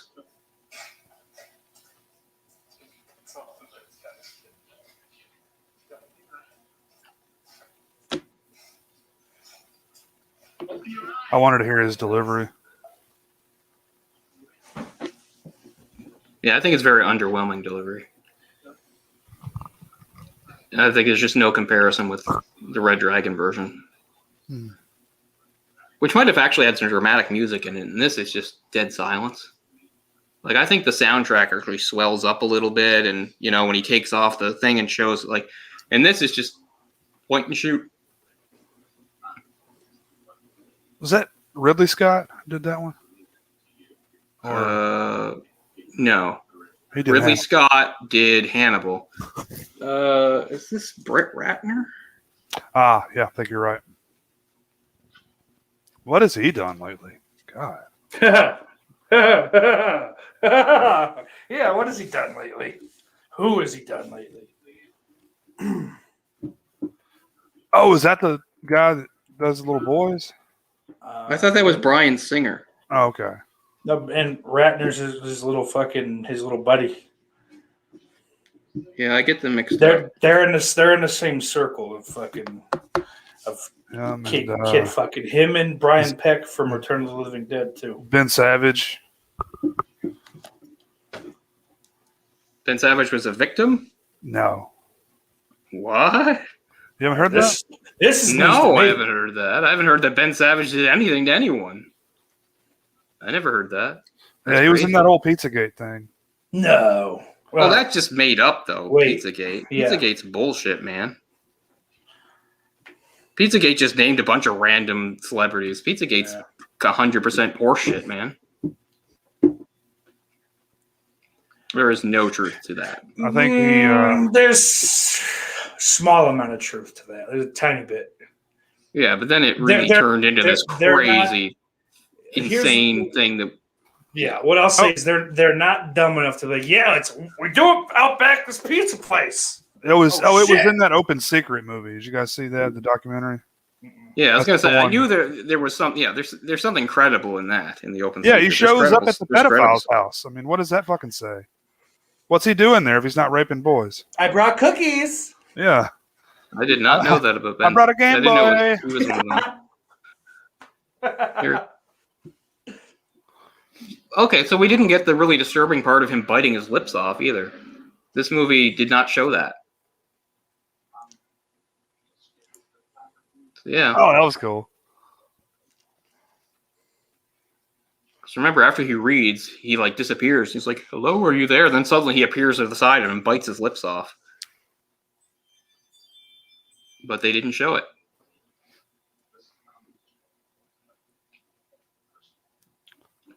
I remember the first time I saw Red Dragon, I was confused because I was like, how the hell did they get a tape? He was on fire, but he just mailed it separately. I thought somehow the tape was with Lowndes. I was like, he just burned up in an inferno in a fireball. There's no way a tape survived, but no, he mailed it separately.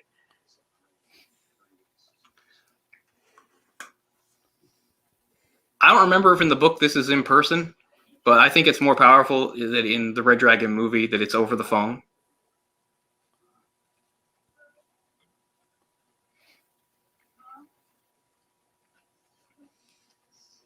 He goes, the bastard gave you Lecter's address. And it's all, and instead of he doesn't give him in this, he says exactly what was said in the thing. I just like how he's just like, the bastard gave you, or Lecter gave you the bastard your home address.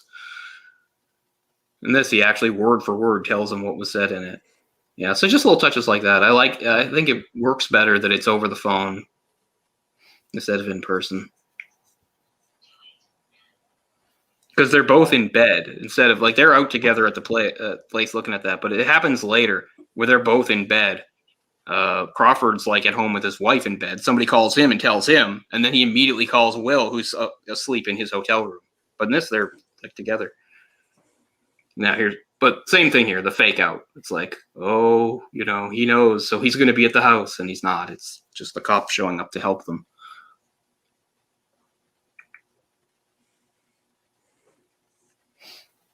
Ben Savage, man.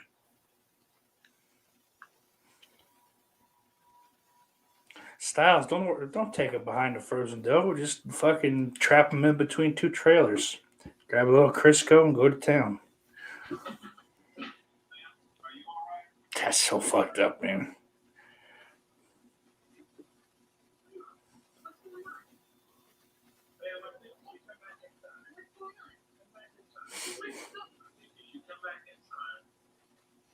And she doesn't stay.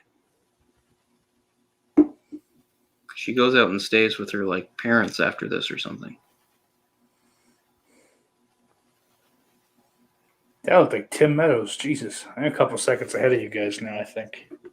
Yeah. What's up, there is Gibbs? a scene in this that I do like that I like that's in this that's not in the original. And it is a semi-bonding scene with the kid. There's going to be a scene. See, now he's brought them out to a safe house. And there's going to be a scene where he's in the grocery store with the kid buying cereal. I kind of enjoy it. I don't know why. It adds nothing, but it is different than the book or the movie, the other movie. So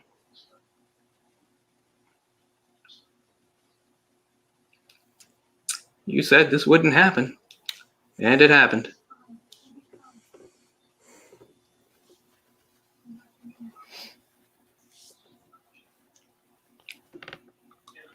You mean us? I think so. I just know I'm Martin Short in that equation. I'll be Chevy Chase. Well, I am the Canadian. Yeah. I was giving you Steve Martin. I'd rather be Steve Martin. Yeah, Steve Martin's my favorite. I mean, listen, I don't think anyone's better than Martin Short, man. It's one of my favorite people on the planet. That's true. I mean, I love Martin Short, too. I like all of them, honestly. Yeah. I know, what's his name gets a bad rap, but Chevy Chase is definitely an asshole, and Steve Martin is definitely has a high opinion of himself. But, Here it is. They're just walking down the cereal aisle. Let's pause it and just look at everything. That's what I mean. I like looking at all the 80s cereal boxes. There's Mr. T cereal. Holy shit. Oh, man. Oh, Sugar Smacks. Back when they were still Sugar Smacks. What are they now? Just Smacks? Honey Smacks now, I think. Oh, sugar's a taboo. Yeah. I don't even think we get them anymore. What's funny is we always had a cereal called Sugar Crisp, and you guys called it Golden Crisp. Yeah. But technically, it's real. Sugar. Isn't that the same thing as Smacks? No. Yeah. No, that was the one with the bear. Can't get enough of that different. sugar. I mean, it's the same. Yeah, it's the same type of cereal. Though, like puffed rice. So did they shoot other commercials where he's saying, "Can't get enough of that Golden Crisp"? Is that what you saw? Is that what you remember? Yeah, I don't remember. Oh, yeah. So that's weird. It was always Sugar Crisp. But I don't remember too many of the commercials for Golden Crisp. I remember the Sugar Smacks one, though. With the frog. Fucking frog, yeah. Oh, I love Apple Jacks too. Apple Jacks had the best commercials in the 90s. Oh, look at all that Apple Jacks totally had the most 90s commercial in the 90s. Because it was like a bunch of kids, maybe 12-year-olds, and they were like, I eat them because I like them. That was a big thing about attitude. It's like, Apple Jacks doesn't taste like apples. And they're like, what do they taste like? And they're like, they taste like Apple Jacks. And they're like, there's a whole series of commercials based on kids hanging out or shooting hoops and talking, waxing philosophical about that cereal and how it fits their 90s attitude of I do what I like, which is that was my age group. That's what we grew up with. Fuck this grocery store. They don't even have colon blow here. What the Fiber fuck is One Bran Muffin Crisp? Yeah. That does not sound like a thing that should exist. And then Kicks. Crispy muffins? Kix was my shit. I'll say that. I can see Lucky Charms and Count What about berry Chocula and Kix? Blueberry. For some reason, we always had Blueberry was insanely rare here. Same thing with Frankenberry. Count Chocula, always. Yep, The other two, only saw them cornflakes. every once in a while. So when I was born in '92, so growing up, Count Chocula was a year-round cereal. Yeah. Oh yeah. I had no same here, year-round. I had no clue that Blueberry and like Frankenberry and those shits existed until I knew they existed because of American commercials, but they almost never were in my stores. Like my only mom Count Chocula. Yeah, my mom would. If I saw Blueberry, I bought it these on the ones. spot. Yeah. I bought Blueberry every time I saw it because it was super But rare. for years, like because it's like a seasonal thing now. All of them, they took Count Chocula out of, circulation for, I guess. Yeah, see? What else would you call it? After their long, awkward silence about, he's like, "So, what coffee do you like? You like I'm not paying Folgers, attention right?" to this movie at all. I'm just looking at the stuff behind him. Yeah. Well, this is not even in the other. It's just like a bonding scene. So he actually calls him Dad here. It's supposed to show, that he's starting to let him in a little more because he just called him Dad. Which Call is me like a big deal. Dad. Fuck you. Yeah. So I actually kind of enjoy that, and plus the cereal is a good thing too. And the damn So that is not in Red Dragon. raisins haven't changed at all. Damn golden, whatever those are called. Yeah. I hate raisins. With the lady with the basket. Chocolate covered raisins are passable, I guess. I used to eat those at like the movies like 1,000 years ago. Yeah. I didn't buy them myself, but people like Ryan would. Not goobers, raisinets. Yeah, raisinets. What the fuck is a goober? Chocolate covered peanut. That's right. Fucking delicious too. Yeah. I like chocolate covered. What are they? What kind of nut is it? Shit, almonds. Chocolate covered almonds. I love them all, man. Man, I don't know if I've had a chocolate covered almond. I think you would really enjoy it. Yeah, I like They're good. almonds. You like almonds? Chocolate. I like raw almonds. Oh, I can't do When I was in that. elementary school, we used to sell these chocolate bars that have like just traces of almonds in Oh, them. wait a minute. And they were fucking good. They were really good. I'm a fucking real stupid motherfucker. I've had a Hershey's bar with almonds in it. There you go. Yeah. Yeah, so same thing, Jesus right? Christ. Basically. Or Snickers with almond. That's good too. I don't think I've ever had that. When I was a kid, Snickers was my favorite bar. Have you had one recently? Like I haven't had a chocolate bar in years. Maybe, Not as good. Maybe in the last 5 years, the chocolate is disgusting. I don't think it's real chocolate anymore. No, it's pretty much inedible. Yeah, I hate them. And like the king size bar is 2 little bars. It's like, no, I want one big fucking bar, you piece of shit. I'm not sharing. Look at me. Chocolate bars or something. Even before I got more healthy, I just stopped eating chocolate bars like even in my 20s. I don't know. My teeth kind of dictated that chocolate bars aren't, Yeah, I don't have the teeth for them now, man. Aren't really for me. One of my favorite things used to be a Butterfinger. Oh, yeah. I haven't had one. I like those a lot. In literally 10 years, I fucking had It's probably the same for me. About a decade sounds right. Yeah. It's probably been like a couple months since I've had one. Way back, it was like 2003. So I was in my first apartment, and my college roommate was living with me. And I remember talking to him about Butterfingers, and all he knew about it was like, Bart Simpson had done ads for them. Yeah. I don't think he thought they were available in Canada. I was like, shit, yeah, you can buy them. So we went out, and he's like, we have to find them. So I was like, fine. And we found them. Like he got like addicted to them after that. It was pretty funny. He's like, my whole life I could have been buying these. I was like, yes. That's funny. Like a Baby Ruth or Babe Ruth. Baby Ruth. Yeah. I prefer a Payday. I definitely prefer a Payday. Yeah. I mean, Canada's favorite bar is Mars. That's my favorite candy bar. I've never had a Mars bar. You ever have a Milky Way? Them here, man. I don't know why they fucking. I'm gonna have to get you to mail me some fucking Mars bars, man. You ever have a Milky Way? Yes. Same thing. Mars and Milky Way are identical. No, they're not. Milky Ways don't have nuts. I don't remember ever having a Mars bar with nuts. Look at me, dude. I know what I'm talking about. I've never had a Mars bar with nuts in my life. That was the difference between Mars and Snickers. Was that Snickers had the nuts? Well, Mars has almonds. There might be a special Mars with almonds. It's a different nougat. It's a completely different bar, man. I'm telling you. I've never had a Mars bar with nuts in it. Somebody back me up on this in the chat. Yeah, somebody will have to. I mean, please. Mars was my sister's favorite bar, and they're still the most popular bar here for sure. Like, you actually get commercials for Mars bars and stuff. You never see. Isn't it funny how there's the most popular there, and yet they don't even make it here anymore? Like, what is up with that? It is weird. I mean, they're super abundant here.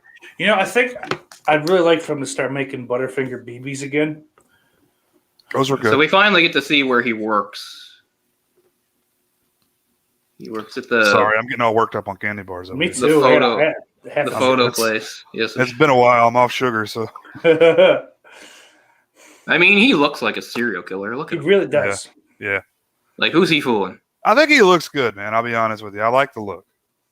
Yeah, that shirt's. I don't think he's like wildly miscast. I just think once again, if I had to line him up against Ralph Fiennes, I think Ralph Fiennes is better. But no, I don't think they made like a big mistake or something. He was probably the best. He was probably the best guy available in '86.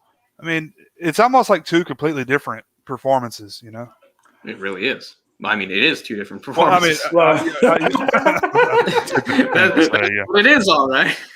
But I mean, you know, fuck it.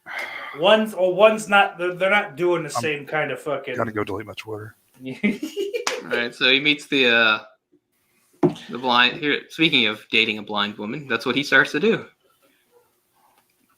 He meets this blind woman. You won't know that I'm hideous. Imagine. I can't even really remember her in this. She touches his face and just pukes. Am I touching the side of a house? What the hell is this? Now that's Mask. Yeah, we should do a commentary for that one. Whoever laughs first has to fucking take the beard off. No. I think we'll look like monsters if we do Mask. Right, yeah, there's a good chance of that. For most of my life, I didn't know it was based on a true story, so now I feel really bad about things I've said. Yeah. It does make it harder, but I mean, he's doing the ride with me in here instead of outside, and I really love how Ralph Fiennes says it too, because there's a whole bit in the book like it's like he's like where it shows like what's going through his mind, where like she's waiting in the rain for the bus, and he drives up to her, and he goes, "Ride with me." And she's like, And then there's this whole bit in the book where it's like, what would somebody say? And you can see the wheels turning like in the movie. And he's just like, for my pleasure. And he says it like that. It's so perfect. But in this, he's already saying it. They're not even outside yet. He's like, Mandy is a fool. Ride with me. Because Mandy was the guy there that treats her all weird because she's blind. She's like, I hate when people pity me. He's like, I have no pity. I didn't mean to offend you. You know what, Cole? You're right. The American version and the Canadian version are different. Wow. Yeah. Oh. The American bar has nougat and toasted almonds. The other one doesn't. Yeah, I don't think I'm not like I have anything against nuts. I don't. I just like the smoothness of just chocolate and nougat, really. Would you say you like nuts? I would say I like nuts. I love nuts. I'd say I'm a fan of nuts. I like chewing on some nuts. I love some nuts. Let's get nuts. Come on. That is such an awful scene. It's like one of the worst things I've ever seen associated with Batman. Is that Stacy Keach? Where? I saw the hair lip and That's Joaquin Phoenix. Oh. No, they're really speeding. They're really speeding this along too. Like it's much slower. But in this, like he says a few lines to her, and now boom, he's taking her to the. You know, this doesn't happen this fast. But I guess they wanted a tighter running time on this movie, so they're really moving some of the shit along. Here, touch this. It's my kid brother. It's definitely not a tiger. Put your hand here. This is something I would love to do. I have to say. No, not a fucking chance, dude. I'm not. Tigers terrify me. Like me too. Fucking. They were my favorite thing in the world when I was. They should. Yeah, I mean that's terrifying true. Animals, you know. Yeah, but it's just sedated though. I mean, same thing. I would just love to run up and pet a tiger. Yeah, that's true. Have this opportunity to pet a sedated tiger. But I mean, just fucking, I don't know. And I'm not blind, so I wouldn't be grabbing its face like she's doing. I'd be happy just stroking its back and head. I wouldn't feel the need to touch the back of them. Yeah. Oh, that's an emaciated fucking looking tiger too. Those fucking teeth. Yeah, I wouldn't be like, I need to grab my hand around one of his canines. Like, yeah, no. What are these? But yeah, tigers are my favorite thing when I was a little kid. They scare me about fucking 20 times more than even lions. I was a tiger for Halloween like 3 times when I was a little kid. is it maybe the Bengals that are? It's the biggest cat on earth. Yeah, I was the Siberian tiger. Yeah, I was the white tiger once for Halloween. The Power Ranger. Yeah, I had fucking sword. Bengal tigers can be what, like, people think that Bengal tigers are white tigers. No, Bengal tigers don't have to be white, but Bengal tigers can be white. But the biggest cat, is the Siberian tiger. Mm-hmm. They weigh like 500 pounds, don't they? Oh yeah, or maybe more. Maybe even more. Yeah, definitely. Like a lot of them are. Upward. Well, tigers are definitely, like, as far as like how they interact with humans and stuff, more dangerous than a lion. Because like lions don't hunt the way tigers do, and there have been cases of man-eater lions, of course, but way more cases of man-eaters. Way more. And what is it? Is it jaguars? You know, like all they do is like kill people in India. India is just full of like awful stories of like tigers getting against people, dragging kids into the jungle. Yeah. They're fucking man-eaters, man. They can eat a fucking human easy. But it's messed up that there's like way more in captivity than in the wild. That's really messed up. Yeah. Why don't, instead of killing these fucking things, we release them back into the wild? I mean, I know it would probably need some work for them to know how to like hunt and stuff, but that does look like a different version of the picture now that I'm looking at it. Didn't they just find like fucking 50 those giant cats on a tiger? Because that's the one has the woman clothed with the sun. I think so. Yeah. They found a bunch more, right? A bunch more bodies. That's what I thought my grandmother was telling me today. Or yesterday. It's unfortunate that that's the way it is. Mm-hmm. Also, his house kind of sucks in this. It's 280s. Like, the whole point is, just like in the book, he lives in this big, old, really old house that his grandmother turned into an illegal nursing home. You would not get that vibe from looking at this. It looks like kind of like an ordinary house. It reminds me of the house in, I think it's the first Lethal Weapon. Where fucking Mel Gibson ends up in the pool. Yeah, it looks like a typical sort of like 80s house, but it's supposed to be this big old like mansion full of like, you know, weird rooms and stuff. And upstairs he's got all the crazy shit, and of course the attic mansion. The attic is where he actually keeps the picture, and that's where he like goes crazy. Ooh, average Siberian is $4.90. He's noticing her bosom. They're pretty nice. Yeah, I have to say the MILF on this video in Red Dragon is even better. Yeah, this is all happening way too fast. Have you ever fucked a blind girl? Because your eyes don't work. That's why you're alive. I mean, pretty much, yeah. Yeah. It puts the lotion in the basket. Worried. Yeah. Well, she's worried for that person. I like Dollarhide. I mean, I love Buffalo Bill too, but of the two, I like Dollarhide more.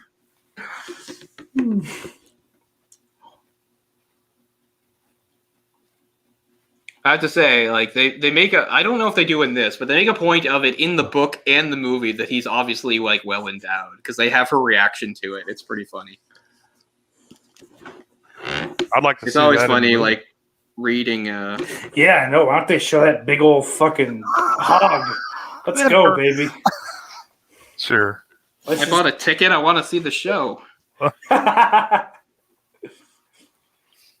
do you mean you want to see There's a whole line here where she says, like, man, that's so sweet, which sounds really funny. Like, wait, no, this is a mistake. It's too much. No. Oh, wait, no, it's fine now. Never mind. Yeah. That dragon dong. Attaboy, Ben. So, of course, there's this whole big thing about, in this movie, Inagata Devita. It's here, and it's in, like, the shootout he has with Will at the end. So that's the main thing I really take away from this movie, is that it's got Inagata Devita playing.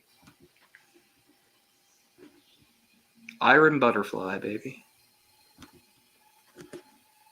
This is not it right now. This is some shitty, sexy song. But Inagata Devita is for the pivotal scene.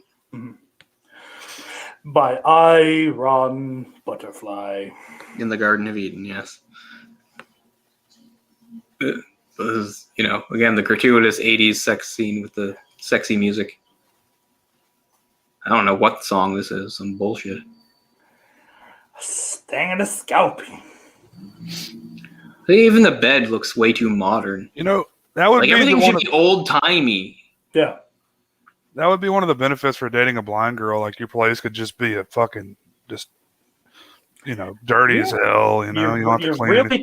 You're really turning me on this whole blind girl thing. Poor as fuck. Like, this is a nice car. What are you talking about? If I don't have to clean. I mean, there's all sorts of ways to fool them. I'm rich as hell. Feel all this money.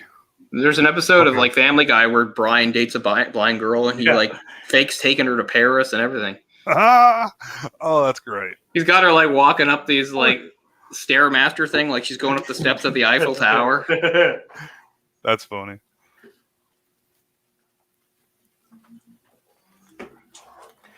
Yeah, you know what, Ben? You bring up a good point.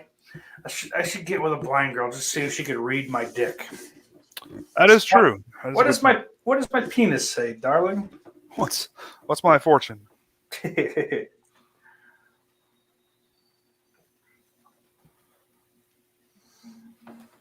Still going.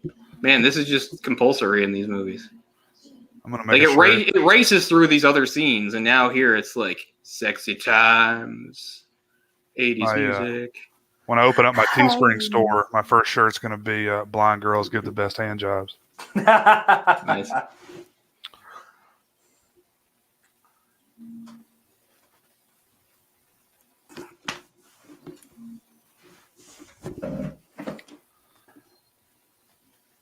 mean, this is the same. He wakes up and she's gone. And he's worried that she touched a bunch of stuff in the house, but she didn't. I don't know who that is.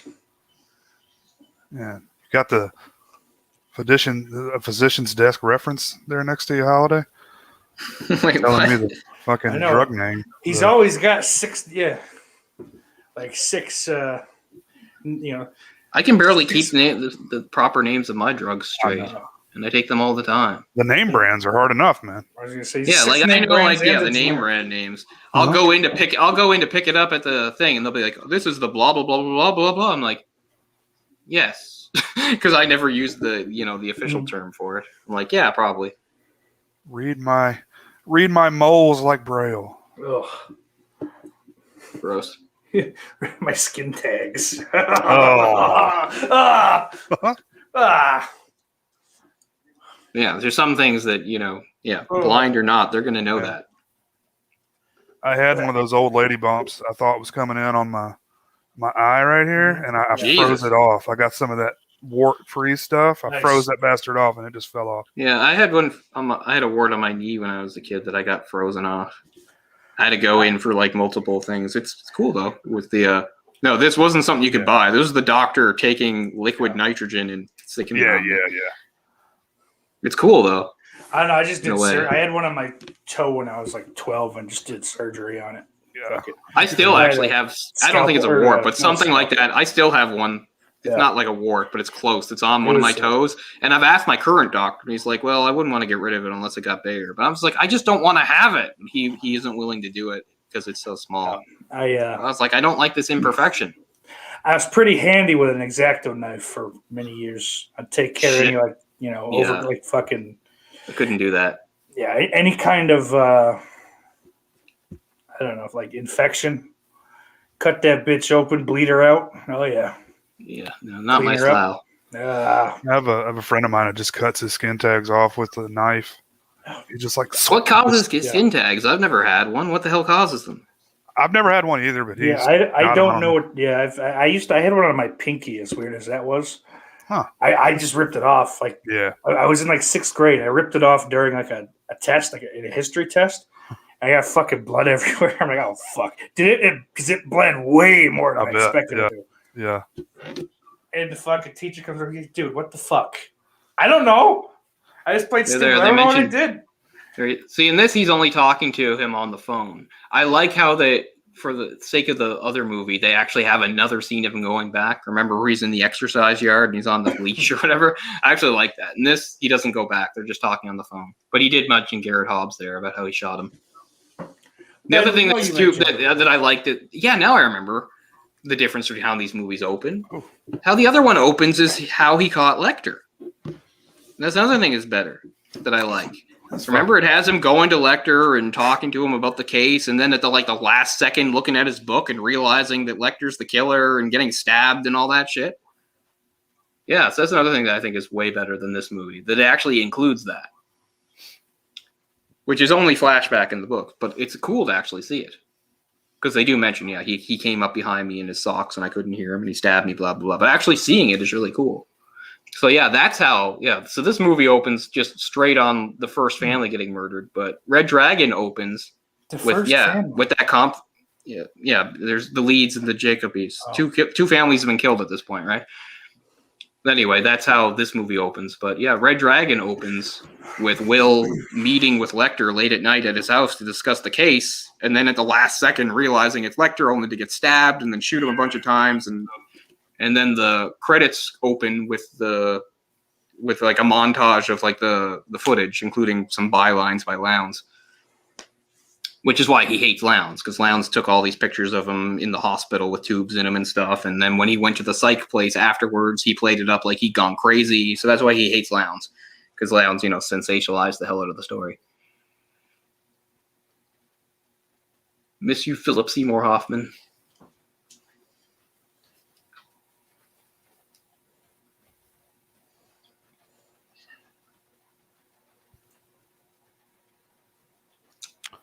Going in circles here, Will. You can't figure it out. All right, I'm seeing where people's loyalty lies tonight. So you guys are not going to be mods anymore. Fuck each and every one of you. That's a pretty cool effect there. Yeah. Oh yeah. This van's nice.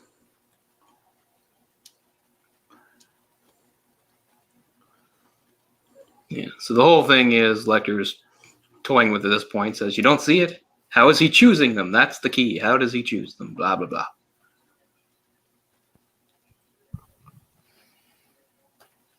Big, huge, weird guy like that in a big panel van, parked out at night. Yeah, no red flags there. Look at that van. I don't even know what make that is. They definitely don't make them anymore. Get a little better look at it. It's too dark. Well, I mean, not for nothing, Jay, but we got the room. We don't really need Dan anymore. So that's not a big loss. That's true. All right, so this is where he sees Mandy is walking her down, and he misinterprets it. It's funny, Mandy is an asshole, but he's totally right. I don't think it's mentioned here, but it's in the book in the other movie where he's just like, I don't know about Dollarhide. You don't know much about this guy.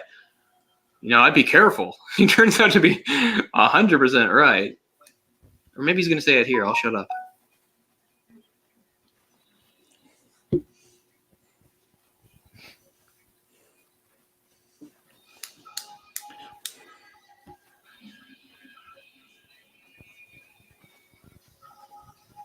Ooh, that vinyl.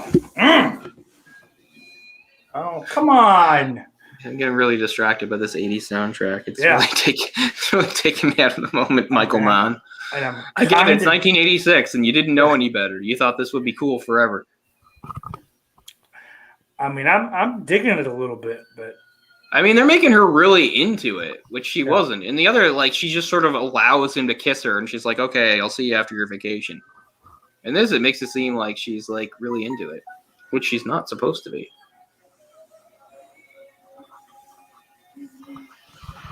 Yeah, I don't think that music fits this scene. No. See? Oh, that's what it was. Yeah. Oh, I get it. They weren't kissing at all. He was getting something out of her hair, and he misinterpreted it. So shame on me for not remembering. So, yeah, he doesn't even kiss her. Anyway, you're dead.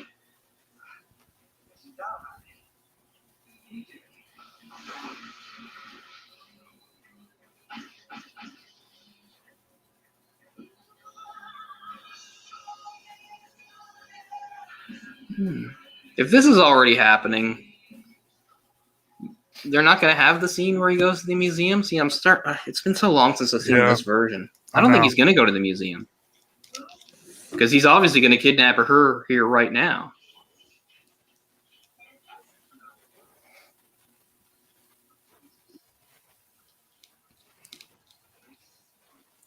Francis is gone.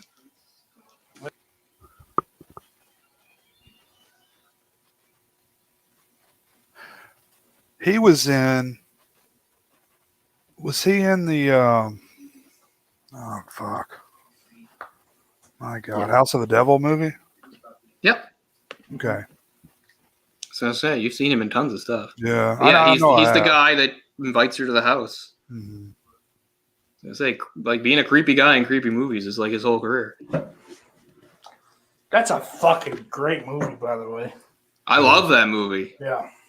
I can't hate that I haven't seen it in so long. That's one of the best I've ever seen of like evoke like as a period piece. Like it feels so much like it was made in like 1978 or something. Yeah, because they didn't fucking like, hey, this is the 80s. Yeah. It's little fucking just subtle shit. It's nice. It's fucking. But I mean, even just like the way it's shot is like the era. You know, it's not just like here's a bunch of like cars and things from the time. Well, that's what I mean. That's I think kind of what I'm trying to say, but I'm fucking stupid. Like they did the shit that matters to make it fucking feel that way, not just. I mean, they clearly are picking up cues from stuff like When a Stranger Calls and stuff, and like putting it right in there. But yeah, I love that movie. I haven't seen it in so long. Ty West is working with A24. He's got a new movie they're working on now. Yeah, I've got to thank Joe Bob Briggs for that. I probably would never would have. Oh, really? Bothered, yeah. It's got atmosphere for days, man. Fuck. Probably a little slow for some folks, but I think it's really well done. Yeah, I don't recommend it to everyone. Like, well, I know some people hate House of the Devil because so much of it is nothing happening. Like a bunch of stuff is nothing happening, and they're right, but it doesn't bother me because I think the atmosphere is so good. Because that takes a long time. Like, there's a lot of fake outs and just slow. I don't know. I think they give you a pretty goddamn good taste fucking about 25, 30 minutes in so you could deal with the rest of the... But that's what suspense is, man. Yeah. That's what horror is. Yeah. You know what people are like. They're like, get to it. Yeah. Get me that jump scare. There's not 46 kills? Where's the torture? Fuck off. Yeah. Wow, they're like dropping F-bombs on each other. That is not in Red Dragon. Just Ralph Fiennes' penis. That's all you get in Red Dragon. You don't get any curse words. Yeah, but shadowy penis. It's massive.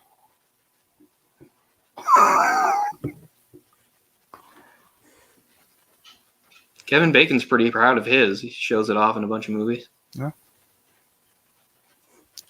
Louis C.K. is not proud of his, but he'll show it. Yeah, he's got a weird problem. Oh, I didn't mean that way. I just if you watch his first sitcom, Louis, on HBO, there's a scene of him jumping out of the bed, and he's pantsless. Yeah, but it's all part of his psychosis, which is like I can't be in a room with women without whipping it out. Apparently, I don't think that's true either. He's like, "Hi, can I masturbate in front of you?" And most of them said no, and he went, "Oh, okay." And that's pretty fucking weird. I don't think it's that weird. I think it's really fucking weird. I mean, these are not like people he's dating. They're his friends. Sometimes. I mean, they're women he knows. They're not like, strangers. Right. I know I'd be pretty fucking weirded out if one of my friends just said that. Well, if one of my friends said, "Hey, do you want to see my cock?" Yeah, I'd be like, "No, thank you, sir." Right. Well, that's what they were like too. No, thank you. Yeah, and then he said, "Oh, okay. Well, I asked. That's fine." Well, I mean, apparently some of the ones that said yes felt like I don't know. I don't remember what it was. But anyway, like I said, I don't think he's like some predator or something. I just think it's definitely something wrong with him though. He's kind of pathetic, and that's a thing that he wants to do. I get it. I don't know. Well, I mean, he's asking consent though. I mean, hell, that's got to stand for something, man. Fucking thank you. I mean, No, but there's a power dynamic. He's a cis. Fuck. Fuck you know what? him. I picture a bunch of people smoking weed. Everybody's fucked up. Yes. And he's like, "Hey, you guys mind if I jerk off right now?" And they say, "Yeah," and he does. And okay, you know, I mean, yeah, I'd like to jerk off in front of you. No. Oh, all right. I feel like he was a victim of really unfortunate timing when that came out, because he That's- was put on there with, "You're the same as Cosby. You're the Yes. same as, you know, these other people that are raping women," you know, and he didn't do that. Yeah, and he was not. Yeah, okay. You guys are awfully passionate about him. I mean, Jesus. No, I mean, but Well, you gotta no, agree I with mean, the timing. you're not wrong that like it's you know kind Because of, I'm not one of those people But that I mean- thinks he's on the same level as Cosby. Yeah, I but know I he's mean, not it's- raping I'm not- I don't anybody. know, I'm just man. Like saying. as far as fetishes go, that's I just think he's more pathetic Relative than taste. I agree with that. bad. I think I don't think it's kinda- cool at all. I mean, I don't. Yeah. I mean, it's not a I good thing do. he did, but I ask every girl if I could jerk off in front of her as a tribute. asking consent. I mean, that's a big Yeah. deal to me. I mean, It certainly And is. You're right. And one broad was like, he was jerking off while he was on the phone with me. Okay, hang up, sweetheart. well, You I mean, can't even that's- see him. prove it. I mean, Yeah. that is hard to prove. Maybe he was joking. Yeah, Yeah, they finally had their breakthrough here about the films. he was. I probably pulled that off before.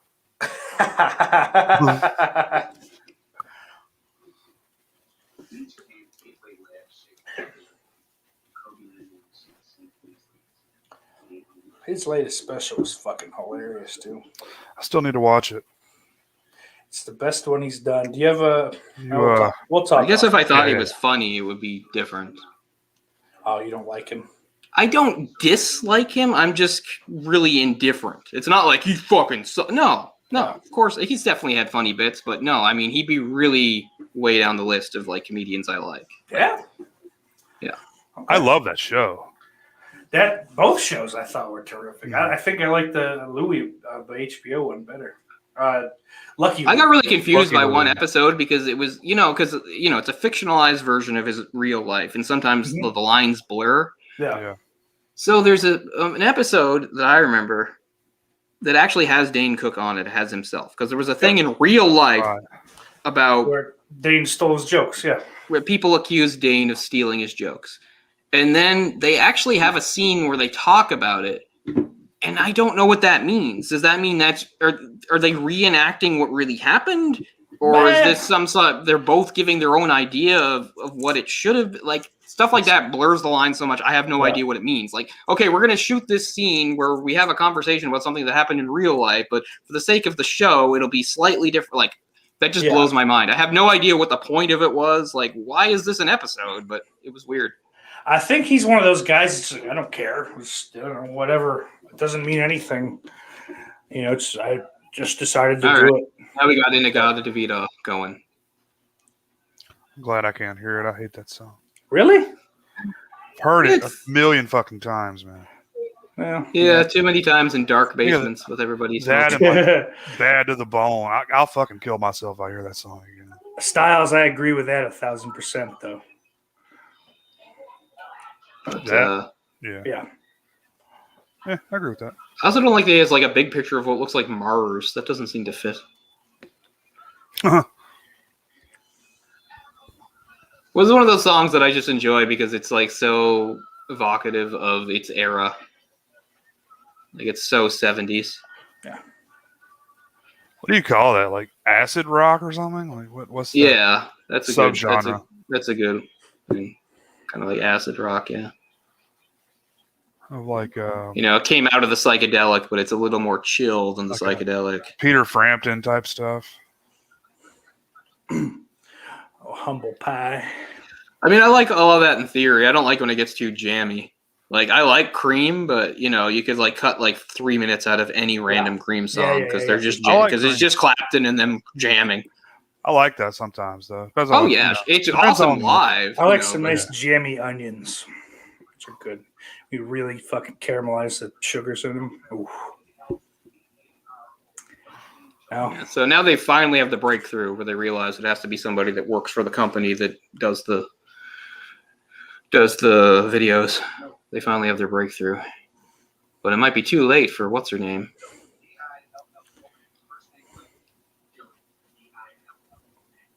that a security guard or a cop? Handicap parking permit. Because one of the things that's good about Red Dragon, the book and the movie, is like, unlike, say, something like fucking Criminal Minds, which is about FBI profilers that are constantly sent in like their SWAT teams to take down killers, which never happens, right? Like they're always profiling, but then they go catch them themselves as if like that's their job when it's two separate jobs. Right. Like the whole point, like Will Graham, at the beginning when he's trying to convince Molly he's going to do it, it's like, well, the cops will take him down. I'm just going to do the profiling. But the story is told in such a way that it maneuvers them into a confrontation in a believable way. This movie throws that out the window. This movie's just like, Will's going to show up at the house and have a big old shootout with him. Like, why? Why would he do that? Why wouldn't they send the cops in? Why is Will putting his life on the line? You know, but like in Red Dragon and thing, the whole point is he's not there at that point. And the whole thing is later when they think he's dead, because he got the address from Lecter, he attacks the house. So that's why they have a confrontation. That's cut out of this movie, and I have no idea why. Like the whole ending is cut out of this movie. They make the whole confrontation at the house, which wasn't a confrontation in the book, an ending. And I don't know why. There's Michael Mann goes, that's a shit ending. I'll just do my own. That's my biggest question mark about this movie. I mean, I can bitch and complain about, with the benefit of hindsight, it's easy to pick apart some of these things.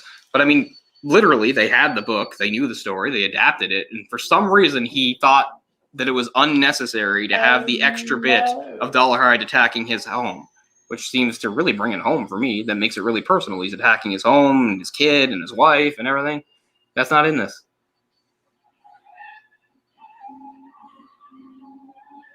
Usually when they do movies like this, they add something their own. They don't cut out what's there. Is this really addition by subtraction? He's doing his ritual now. Time to break my own mirrors. Which is weird because it was shown like it's his own house, so of course the mirrors would already be broken. Like he would have done this ages ago.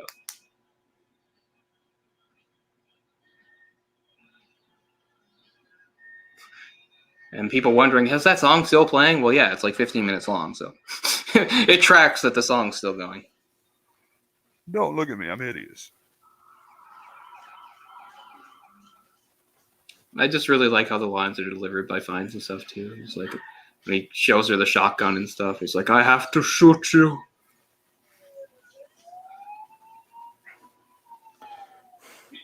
It's also the most normal he sounds right before that too, where he points the shotgun at her and gets her to feel it. He goes, you feel that? That's a shotgun, 12 gauge. Do you know what it will do? That's like the most human and normal he sounds. And the rest of the time, he has like a really weird inflections and everything.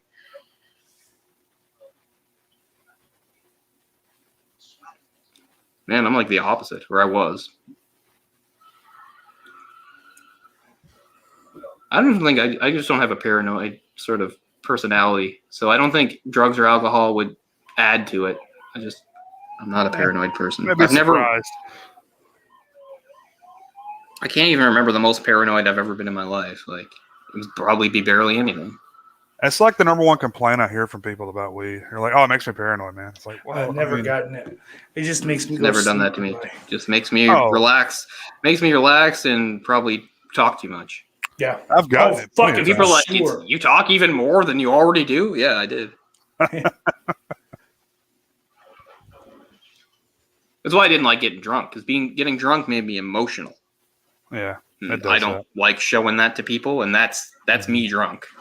Yeah. Like sharing like private information that I would never otherwise say, or just saying stuff that's not necessary. So that's Yeah, that's why it was easy to like stop being drunk around people, because I was like, I'm always amazed by people that are like amused by how embarrassing their behavior was when they were drunk. I'm like, I get that you were drunk, but it was still you, and it still happened, and you seem to think that it's all really funny and great. Like, okay. Not trying to be judgmental here, but I just know, like, I would still feel shame and embarrassment, but good for you. You've separated yourself. That's how, like, Jeffrey Dahmer did it. He had to get drunk to do it. Yeah. Well, because Jeffrey Dahmer, unlike a lot of serial killers, did not get pleasure from killing. Like, he thought killing was necessary because it was all about keeping them. I just want to play with the. He's like one of the only, he's at least one of the only high-profile serial killers that is somewhat, because he still did what he did, obviously, but it's somewhat, sympathetic. Like he didn't get off on the killing; he got off on what happened afterward. Yeah, I got you. Yeah, which is kind of rare for a serial killer. Exactly. He was. He wasn't like it's all about the hunt or it's all about exerting control. It's all control was a bit of it, but it was only because once they're dead, you can control them. It wasn't about like controlling, seeing the terror in their eyes or, that was not him. It was like a pathetic need to keep somebody with him. And he felt the need, the killing them was the only way of doing it. But, the kills were as quick as he could make them. Again, I'm not saying everybody should feel sorry for poor Jeffrey Dahmer because he did what he did. But I just mean he compared to most, at least high-profile serial killers, like you do see the line between sick and evil. Like he's not evil; he is sick.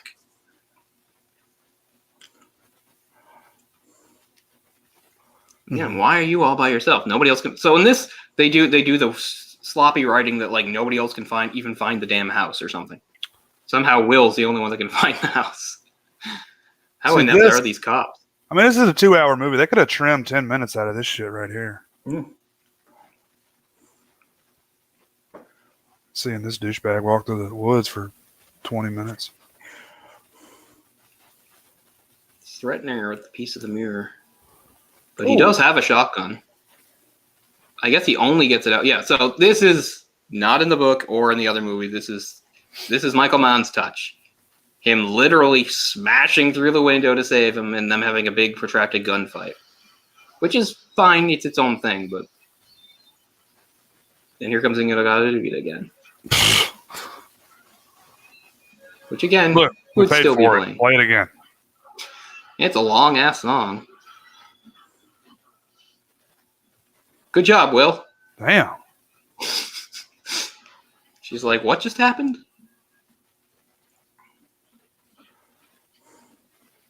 There's the shotgun. There you go, baby. Take it, bitch. I'm gonna pump your guts full of lead. So why did you leave him alive? Oh, they're gonna have him shoot some other cops. Okay, that's why. Yeah, this is not in the book at all. Oh, come on. As you see, it happened in Red Dragon. The movie is the same as the book. This is what Michael Mann wanted. He didn't want a fake out death and an attack on the beach later. He just wanted a big old shootout. There's zero recoil on that 12 gauge. That's bullshit. A lot of movies do that, though, right? Well, he's just big and strong. Yeah. That's all. There'd be people just going. He's a real tough man. Yeah.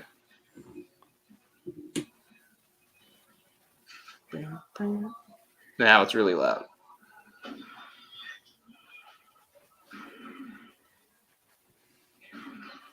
Okay, that was weird. Did yours flicker weird there when you got hit in the leg?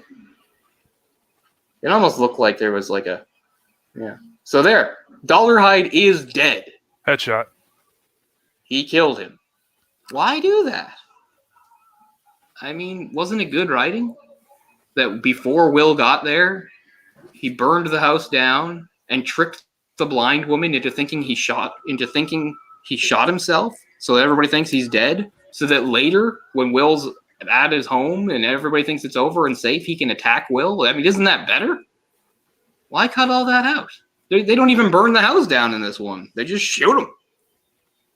So, that's the biggest reason why I think it's an inferior movie. Although, story-wise, because I think the casting's better than the other. But I just don't find that satisfying that Will crashes in like a Marine and they have a big firefight.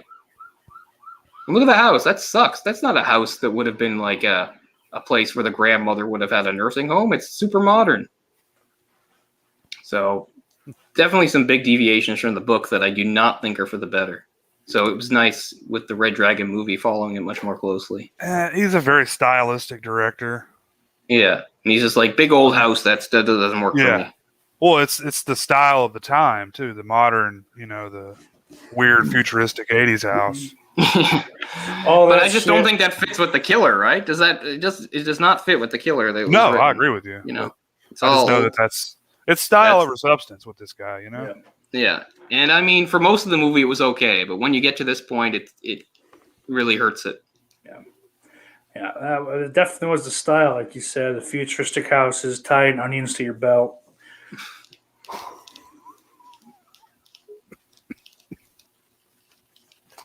And Will Grant. But yeah, because it's not even just the difference between movies. I mean, one movie followed the book and one didn't. And, I mean, that happens all the time. I can't really think of another. I can think of examples of movies based on books where they add something that wasn't in the movie, wasn't in the book, or they cut out like various subplots because that's what you usually have to do because movies are shorter than books. But I can't think of a movie that takes out the ending. It just seems so bizarre, such a weird choice. And there, it's over. Dad! I don't think there's even any. Is there even an epilogue? There, he calls him Dad. I don't even think there's an epilogue with Lecter. Well, let's see if we get a voiceover of Lecter. I can't remember. Because Lecter does send him that one last. And he has one of my favorite lines about the scars. Sting of the Scorpion. I was watching the director's cut. These two were watching the theatrical. Oh. I couldn't find the director's cut. It's a 3-minute difference, and I don't know. I feel like that 3 minutes is all at the beginning. I don't know that for sure, but I don't know where it's written here, but I mean, in the letter that Lecter writes him that he's reading on the boat, he says something like about, how he hopes you're not too ugly now because he got all beaten to shit again. And he says, scars are important though. He says, because they remind us that the past was real, which I think is a really good line. Ew.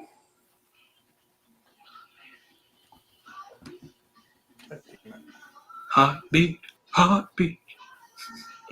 Speaking of heartbeat. Come on, play that shit. Yeah, I played Don Johnson's Heartbeat the other night, and it got banned in all territories. Is that what this is? No. Different Heartbeat. Another 80s Heartbeat. Looking for a heartbeat. Yeah. How about In the Burning Heart from Rocky IV? That's a good one. In the burning heart, just about to burst. Michael Mann film. Well, nobody could have guessed that. Yeah. Jay, I was looking at the comments for, I think it was the Freddy vs. Jason stream. And Robert Long went fucking crazy, didn't he? Yeah, I saw. That guy does some damage. I still like this movie, but yeah, I feel like it's beaten in every way by Red Dragon.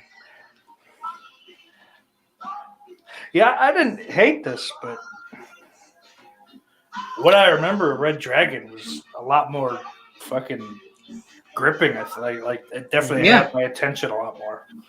Yeah, I feel like, as I said, some of the, even Noonan, it feels like he's just sort of mumbling through his lines and not really.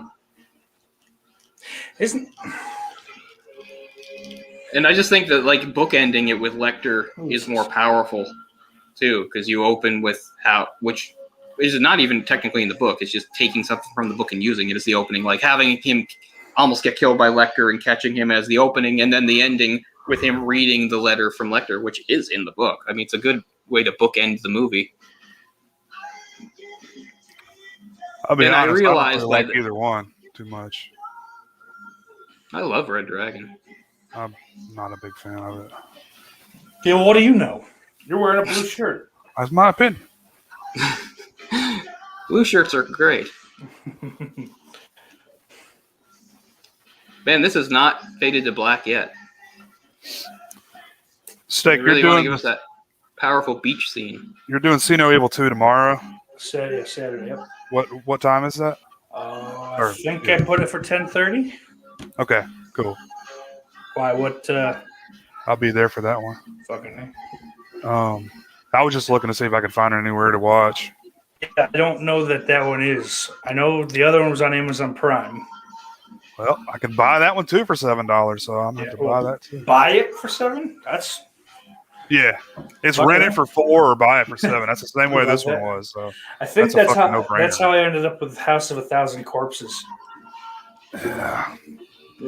But it was like rent it for $3 and buy it for $5. It was like, oh fuck. Yep, here you go. Here's $5. And That's where you're I know like, this fucking. That's where I know homie from. He was on that shitty fucking CSI show. Yeah. And you're like, I will never watch He was the that main again. guy. Yeah. I hate Peterson. CSI. Yep. I remember watched it back in the early days, but yeah. What? I don't know what that is, Holiday. I'm gonna check that out. I was gonna check out that. I don't know, I left a link for some fucking stream that was suggested before this started.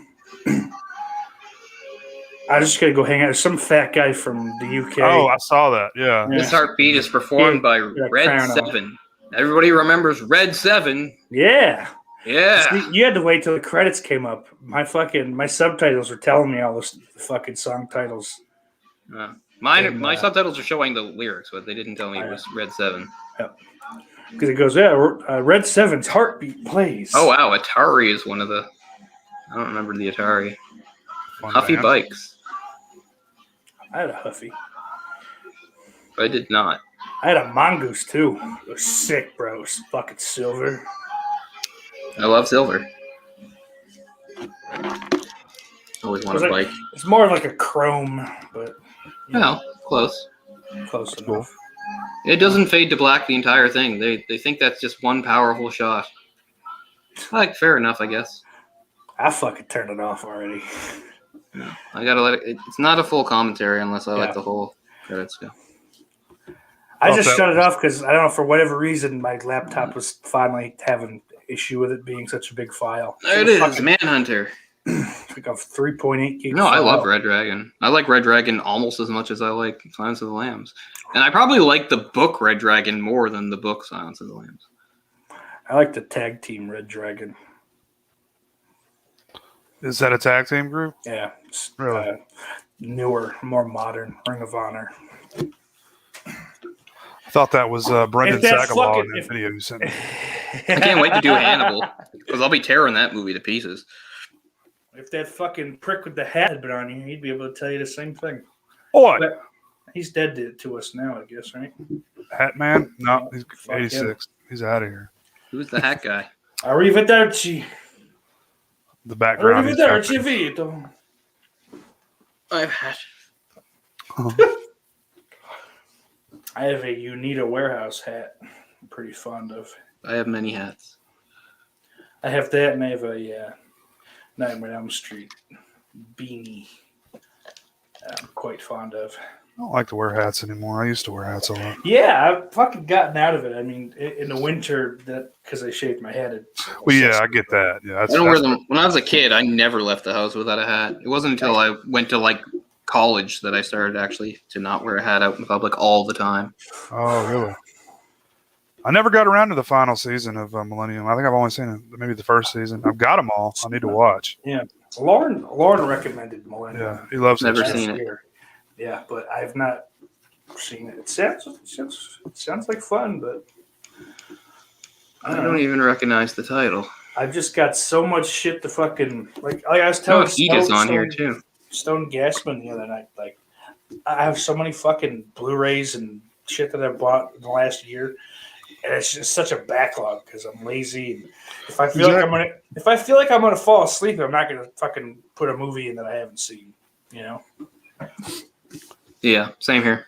We got a lot of movies, and I'm just not in the right frame of mind to watch this right now. Well, that too. I was like, I don't fucking feel it. Like, I don't want.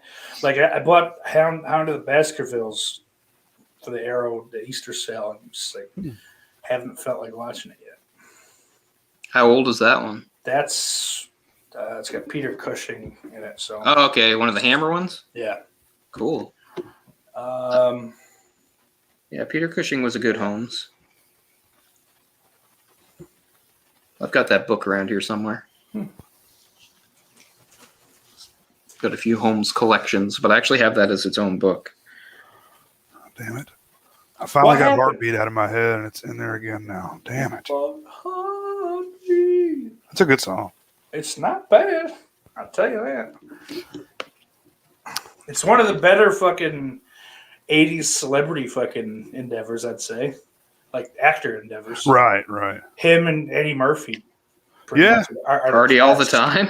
Fucking love that song. I love that song too. That album, like he's got a good voice. I mean, Party all the time? Yeah, that song's fucking good, dude. Okay. I won't comment. I'm sorry, but I mean, it's not that bad for, I guess, what other music was like at the time. That's what I'm like. Fucking thinking as an '80s jam, it's fucking. I mean, yeah, it stands up pretty well against a lot of that stuff. But the shit he was doing in the '90s, I can't remember the name of the song. Michael Jackson features on it, and it's just terrible. Let's get the Bruce Willis one up here. That's a Bruno. Weren't we talking about that the other night too? That's trash there. Yeah. Speaking of Kevin Bacon, I fucking hate the Bacon Brothers band. God, I hate them. Never heard them. Speaking of brothers, he has a band with his brother called the Bacon Brothers, and they Jonas constantly. Brothers. Fuck yeah, I think he talked about that on when he was fucking. No, was that him? That summer of '69 little like Hulu series a couple years back. I'm not sure. Summer of '69 is a Bryan Adams song. Well, yeah, but it gets played at all the hockey games. This is like '60s fucking Manson shit, I believe. Maybe I just made this whole thing up in my head. No, it was David Duchovny. It wasn't fucking Kevin Bacon. Oh, Aquarius. Yeah. I've seen some of Aquarius. What about it? Yeah, that wasn't Kevin Bacon at all. I suck. No, it wasn't. All I know is Kevin Bacon has a band with his brother called the Bacon Brothers Band, and they're constantly, or at least maybe not lately, but I remember there was a time, at least in the mid 2000s, where they were constantly on daytime talk shows performing and shit like that. On the Bonnie Hunt show. Somebody else has a really shitty band, and it's somebody I don't like anyway. That fucking Jared Leto. Fuck him. No, not Jared Leto. I mean, his band is fine. I don't mind that. No, old 30 seconds guy. to some guy's asshole. Go fuck yourself. Much older. Chris Christopherson. Not that old. I think Chris Christopherson's music was pretty good. I mean, he was a musician before he was an actor, really. Right. But Billy Bob Thornton, he had some shit band. Fuck that. I heard he was an asshole in that band too. Well, I think he's just an asshole. Yeah, I mean that's his thing. I mean, so that's what most of his best characters are, is him being an asshole because he's so authentic. Yeah, Bad Santa, dude. One of the funniest fucking things to me in that whole movie, he screams at that kid, "I'm on my fucking lunch break." He's right in front of the kids, like, ah. And he's fucking the fat girls in the in the dressing room. I mean, it's funny that he beats up those kids, but the scene after is what does it for me, because he's sitting there and he's reevaluated his life on that because he feels like he's done a good deed. He's like, it felt really good to beat up those fucking kids. That's what I like, is that he's just like, beating up those kids made me feel really good about myself or something like that. Because that's where he decides that he's going to do something good, because he beat them up because they were picking on the fat kid or whatever. God, did somebody drop you on your head? On my head? Yeah, I mean, I don't even like him, but he has some good lines in that movie. Dude. That movie's fucking great.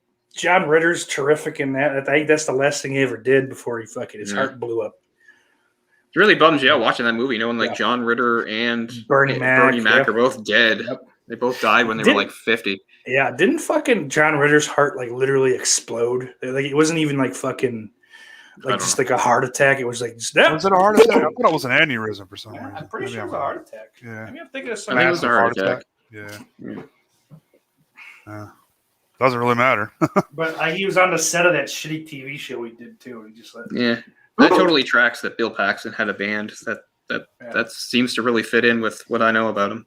What if Bill Paxton and Bill Pullman made a band together? It would have been the best. The Bills. It would have been the best band ever. Like Bill Murray is on drums. They call it Paxman. Ably paid by Bill Paxton. It's Bill Pullman, you fool. God. That's one of my favorite moments. And he gets hit with the board. Oh my God, that's so good. Who would have thought Paxton would have died first? Oh, really? I still can't really believe he died. That was just, I think I forget all the time that he's dead. That was just like a fuck up, wasn't it? Like he went in for some kind of cosmetic shit and didn't come out of the... Oh, is that right? I think so. That's just disturbing. didn't wake up. Yeah, and fucking I just had a fucking friend of mine die that way back in February. Or the end of January, even. Just like they got sedated, didn't come out of it. Yeah, he was like, he went in. I don't even know what the fuck he went in for. All I heard is, oh, he's in a coma. I'm like, that's not great. And then by the time I moved back up here, hey, he died. I'm like, Jesus. Cool. But yeah, he was fucking dude. I only knew him for about 2-3 years, but he was one of my best fucking friends, man. I sucked. Like, especially the fact that I just moved back up here. I had no fucking means to go down there to the funeral or anything, or at least the wake. But was he overweight by any chance? No, dude. I mean, really, he's in great shape. He was only like 55, 56, but yeah, that's wild. I mean, we shared a couple passions. Yeah, just that may be part of it. Come on, yeah. But I mean, it's not like. But he's also a Wall Street guy. Fucking just So I mean, that's a high stress kind of fucking thing anyway. But yeah, I bet he did Quaaludes back in the day. I never asked him, but man, I've seen skinny people that they have to have like a quadruple bypass and shit. It's fucked up. Yeah, I mean, he had a stroke after the surgery. Okay. Yeah, that was. I think I always forget. I often forget that Bill Paxton died. That still bums me out. We should do a tribute to Bill Paxton sometime. I think guy a lot. Yeah, I forget until like you watch Weird Science and it's like, Could do that's my fucking that and the Club Dreader. Well, he and Billy Bob Thornton. We could do a Simple Plan. I love the Simple Plan. Night. What's the vampire movie? Fuck, I can't think. Near Dark. Yeah, Near Dark. Yeah. That's one of my favorites. That's a great one. That's one of the most influential movies for me. Zero Dark 30. I'm like, that's not it. Don't say it. Don't say it. Don't say it. It's not it. Don't say it. I love Near Dark, and I finally got to watch that somewhat recently. I hadn't seen it in like 13 years or something insane. I should own that movie. I like it so much. But can I tell you something? I've never seen it. You should see it. Well, I mean, do you like vampires? I like the idea of vampires. Generally, don't like the way they're portrayed. Well, yeah. Well, give it a shot. Man. I am super picky about how vampires are portrayed. I think in like 90% of movies, it sucks. And Near Dark's one I really like. So, plus it's got just that whole '80s crew, like Lance Henriksen's in there. Oh, that's right. Yeah, it's a lot of the people from Aliens. Yeah, it's Catherine Bigelow in there. Is a very good director. Yeah, she is. I mean, she did Point Break too. Yeah. Oscar winning. What's the one, the futuristic one she did that's really good? Oh, okay. I think I know. You know what I'm talking about. We should do a commentary for that or a show on it or something. I'm going to look it up before you tell me in the chat. I'm blanking on that. I know it. Because the only other movie I can think of her is the one I haven't seen, which is The Hurt Locker, which a lot of people say is good and a lot of people say is not good, so I don't know what they... I keep thinking Virtuosity or something. That's not it. It's something like that, though. Strange Days. Oh, yeah, that's right. That's Strange Days. Yeah, I mean, we were even going to do a show on that, maybe. That's Ralph Fiennes, by the way. Ralph. He's the main guy in that. I will never make that mistake again. Yeah. I've said this before. Like, his performance as Dollarhide is so iconic to me that watching him in movies like that is, like, distracting because I still think of him sort of as that character. And it's weird seeing him be, like, an ordinary person. Because, I mean, in Strange Days, he's like, he's a victim. People are, like, coming after him. I'm like, why are you afraid of people? But, yeah, we might even still do that on our show at some point. The movie discussion, Pocky Dimension. Show them your tattoos. I don't think you're going to say some shit. Jess Graham, where the fuck have you been all night? Jess, MF, and Graham. If you were on the fucking dog shit show, you better just leave now. Yep, you're out. I should have the chat up because I never know what's going on. I am kicking people out left and right tonight, Jess. We're making a stand now. Holiday, did you hear that? Oh, good, he wasn't home. Thank God. No excuse. I really didn't want to get rid of Jess Graham. But I would have done it, I swear to God. But yes, you should watch Near Dark. Because, like, I think there's like maybe 7 or 8 like good vampire movies, and that's one of them. Blade is one. I don't even like 2 or 3. I like Blade.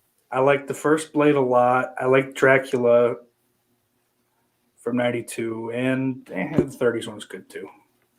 But honestly, past that, I can't think of. I'm sure I'm forgetting. Oh, Bordello of Blood. I mean, it's just cheesy. It's From Dusk Till Dawn. You like that? Dusk Till Dawn's that good. one's great too. Yeah. John Vampires. Shut up, John Carpenter's Vampires is one I like.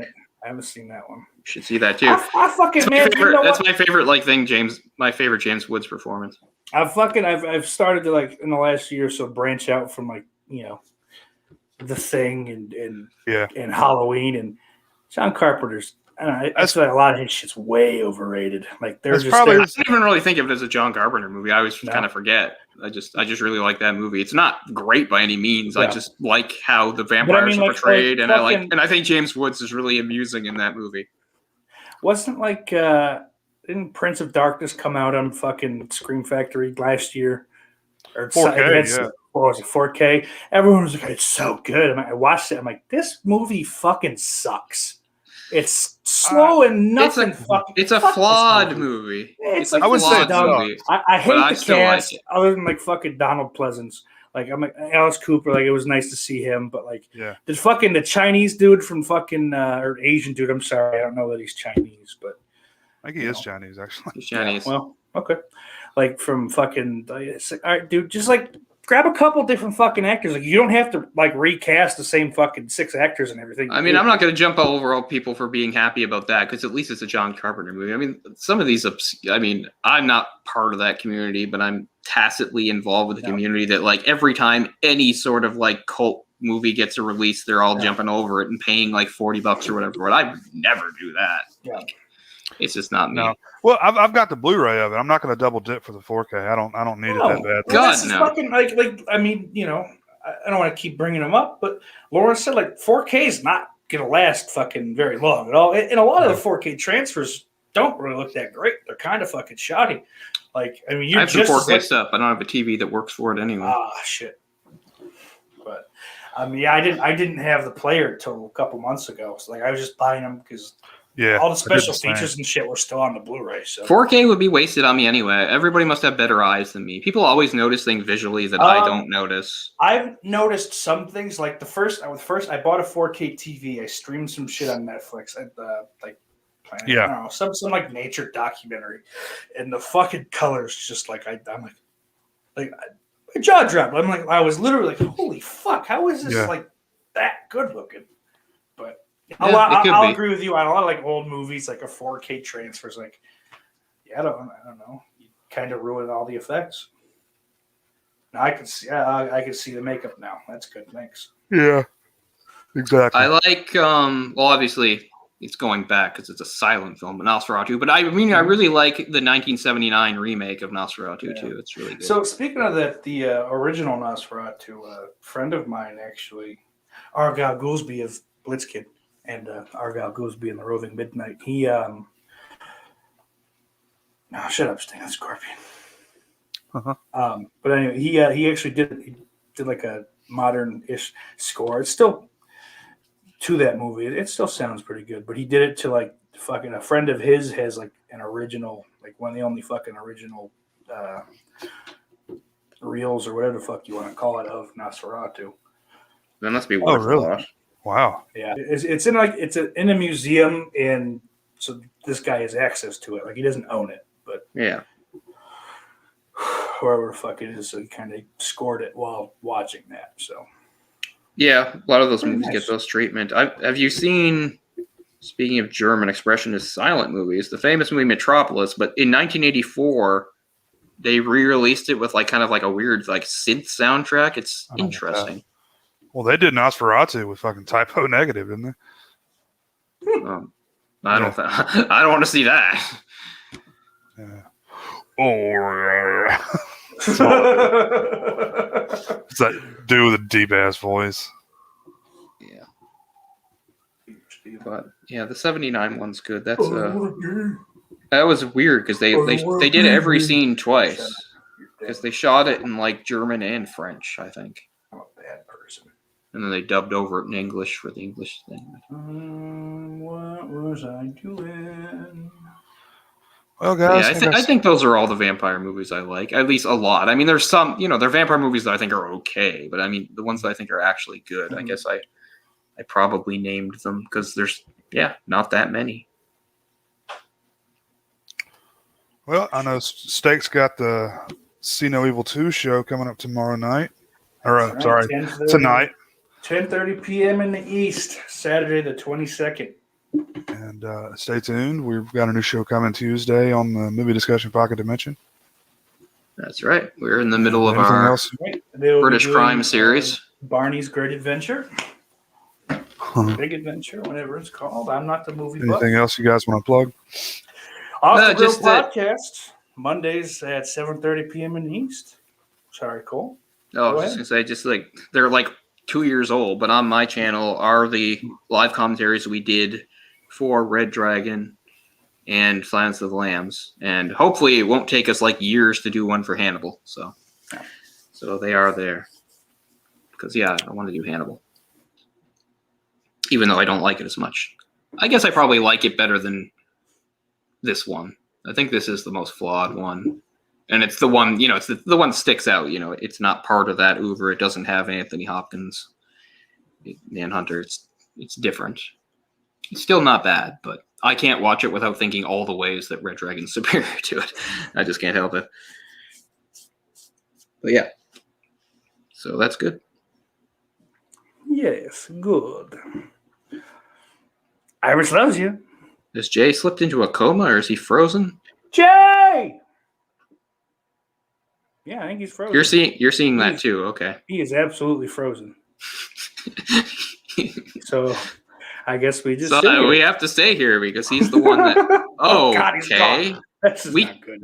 Well, I mean, we could both leave, but then it would still be going, so we'll have to wait. We will wait for Jay to officially end it. Here we go. That didn't take long. What happened? My computer decided to install updates. Hey, that's good. Yeah, great timing. Great time. Well, we will let you finish this off. I'll finish you off, all right. Mm-hmm. All right, guys. Thanks for watching, as always. We'll see you Happy ending. Peace out.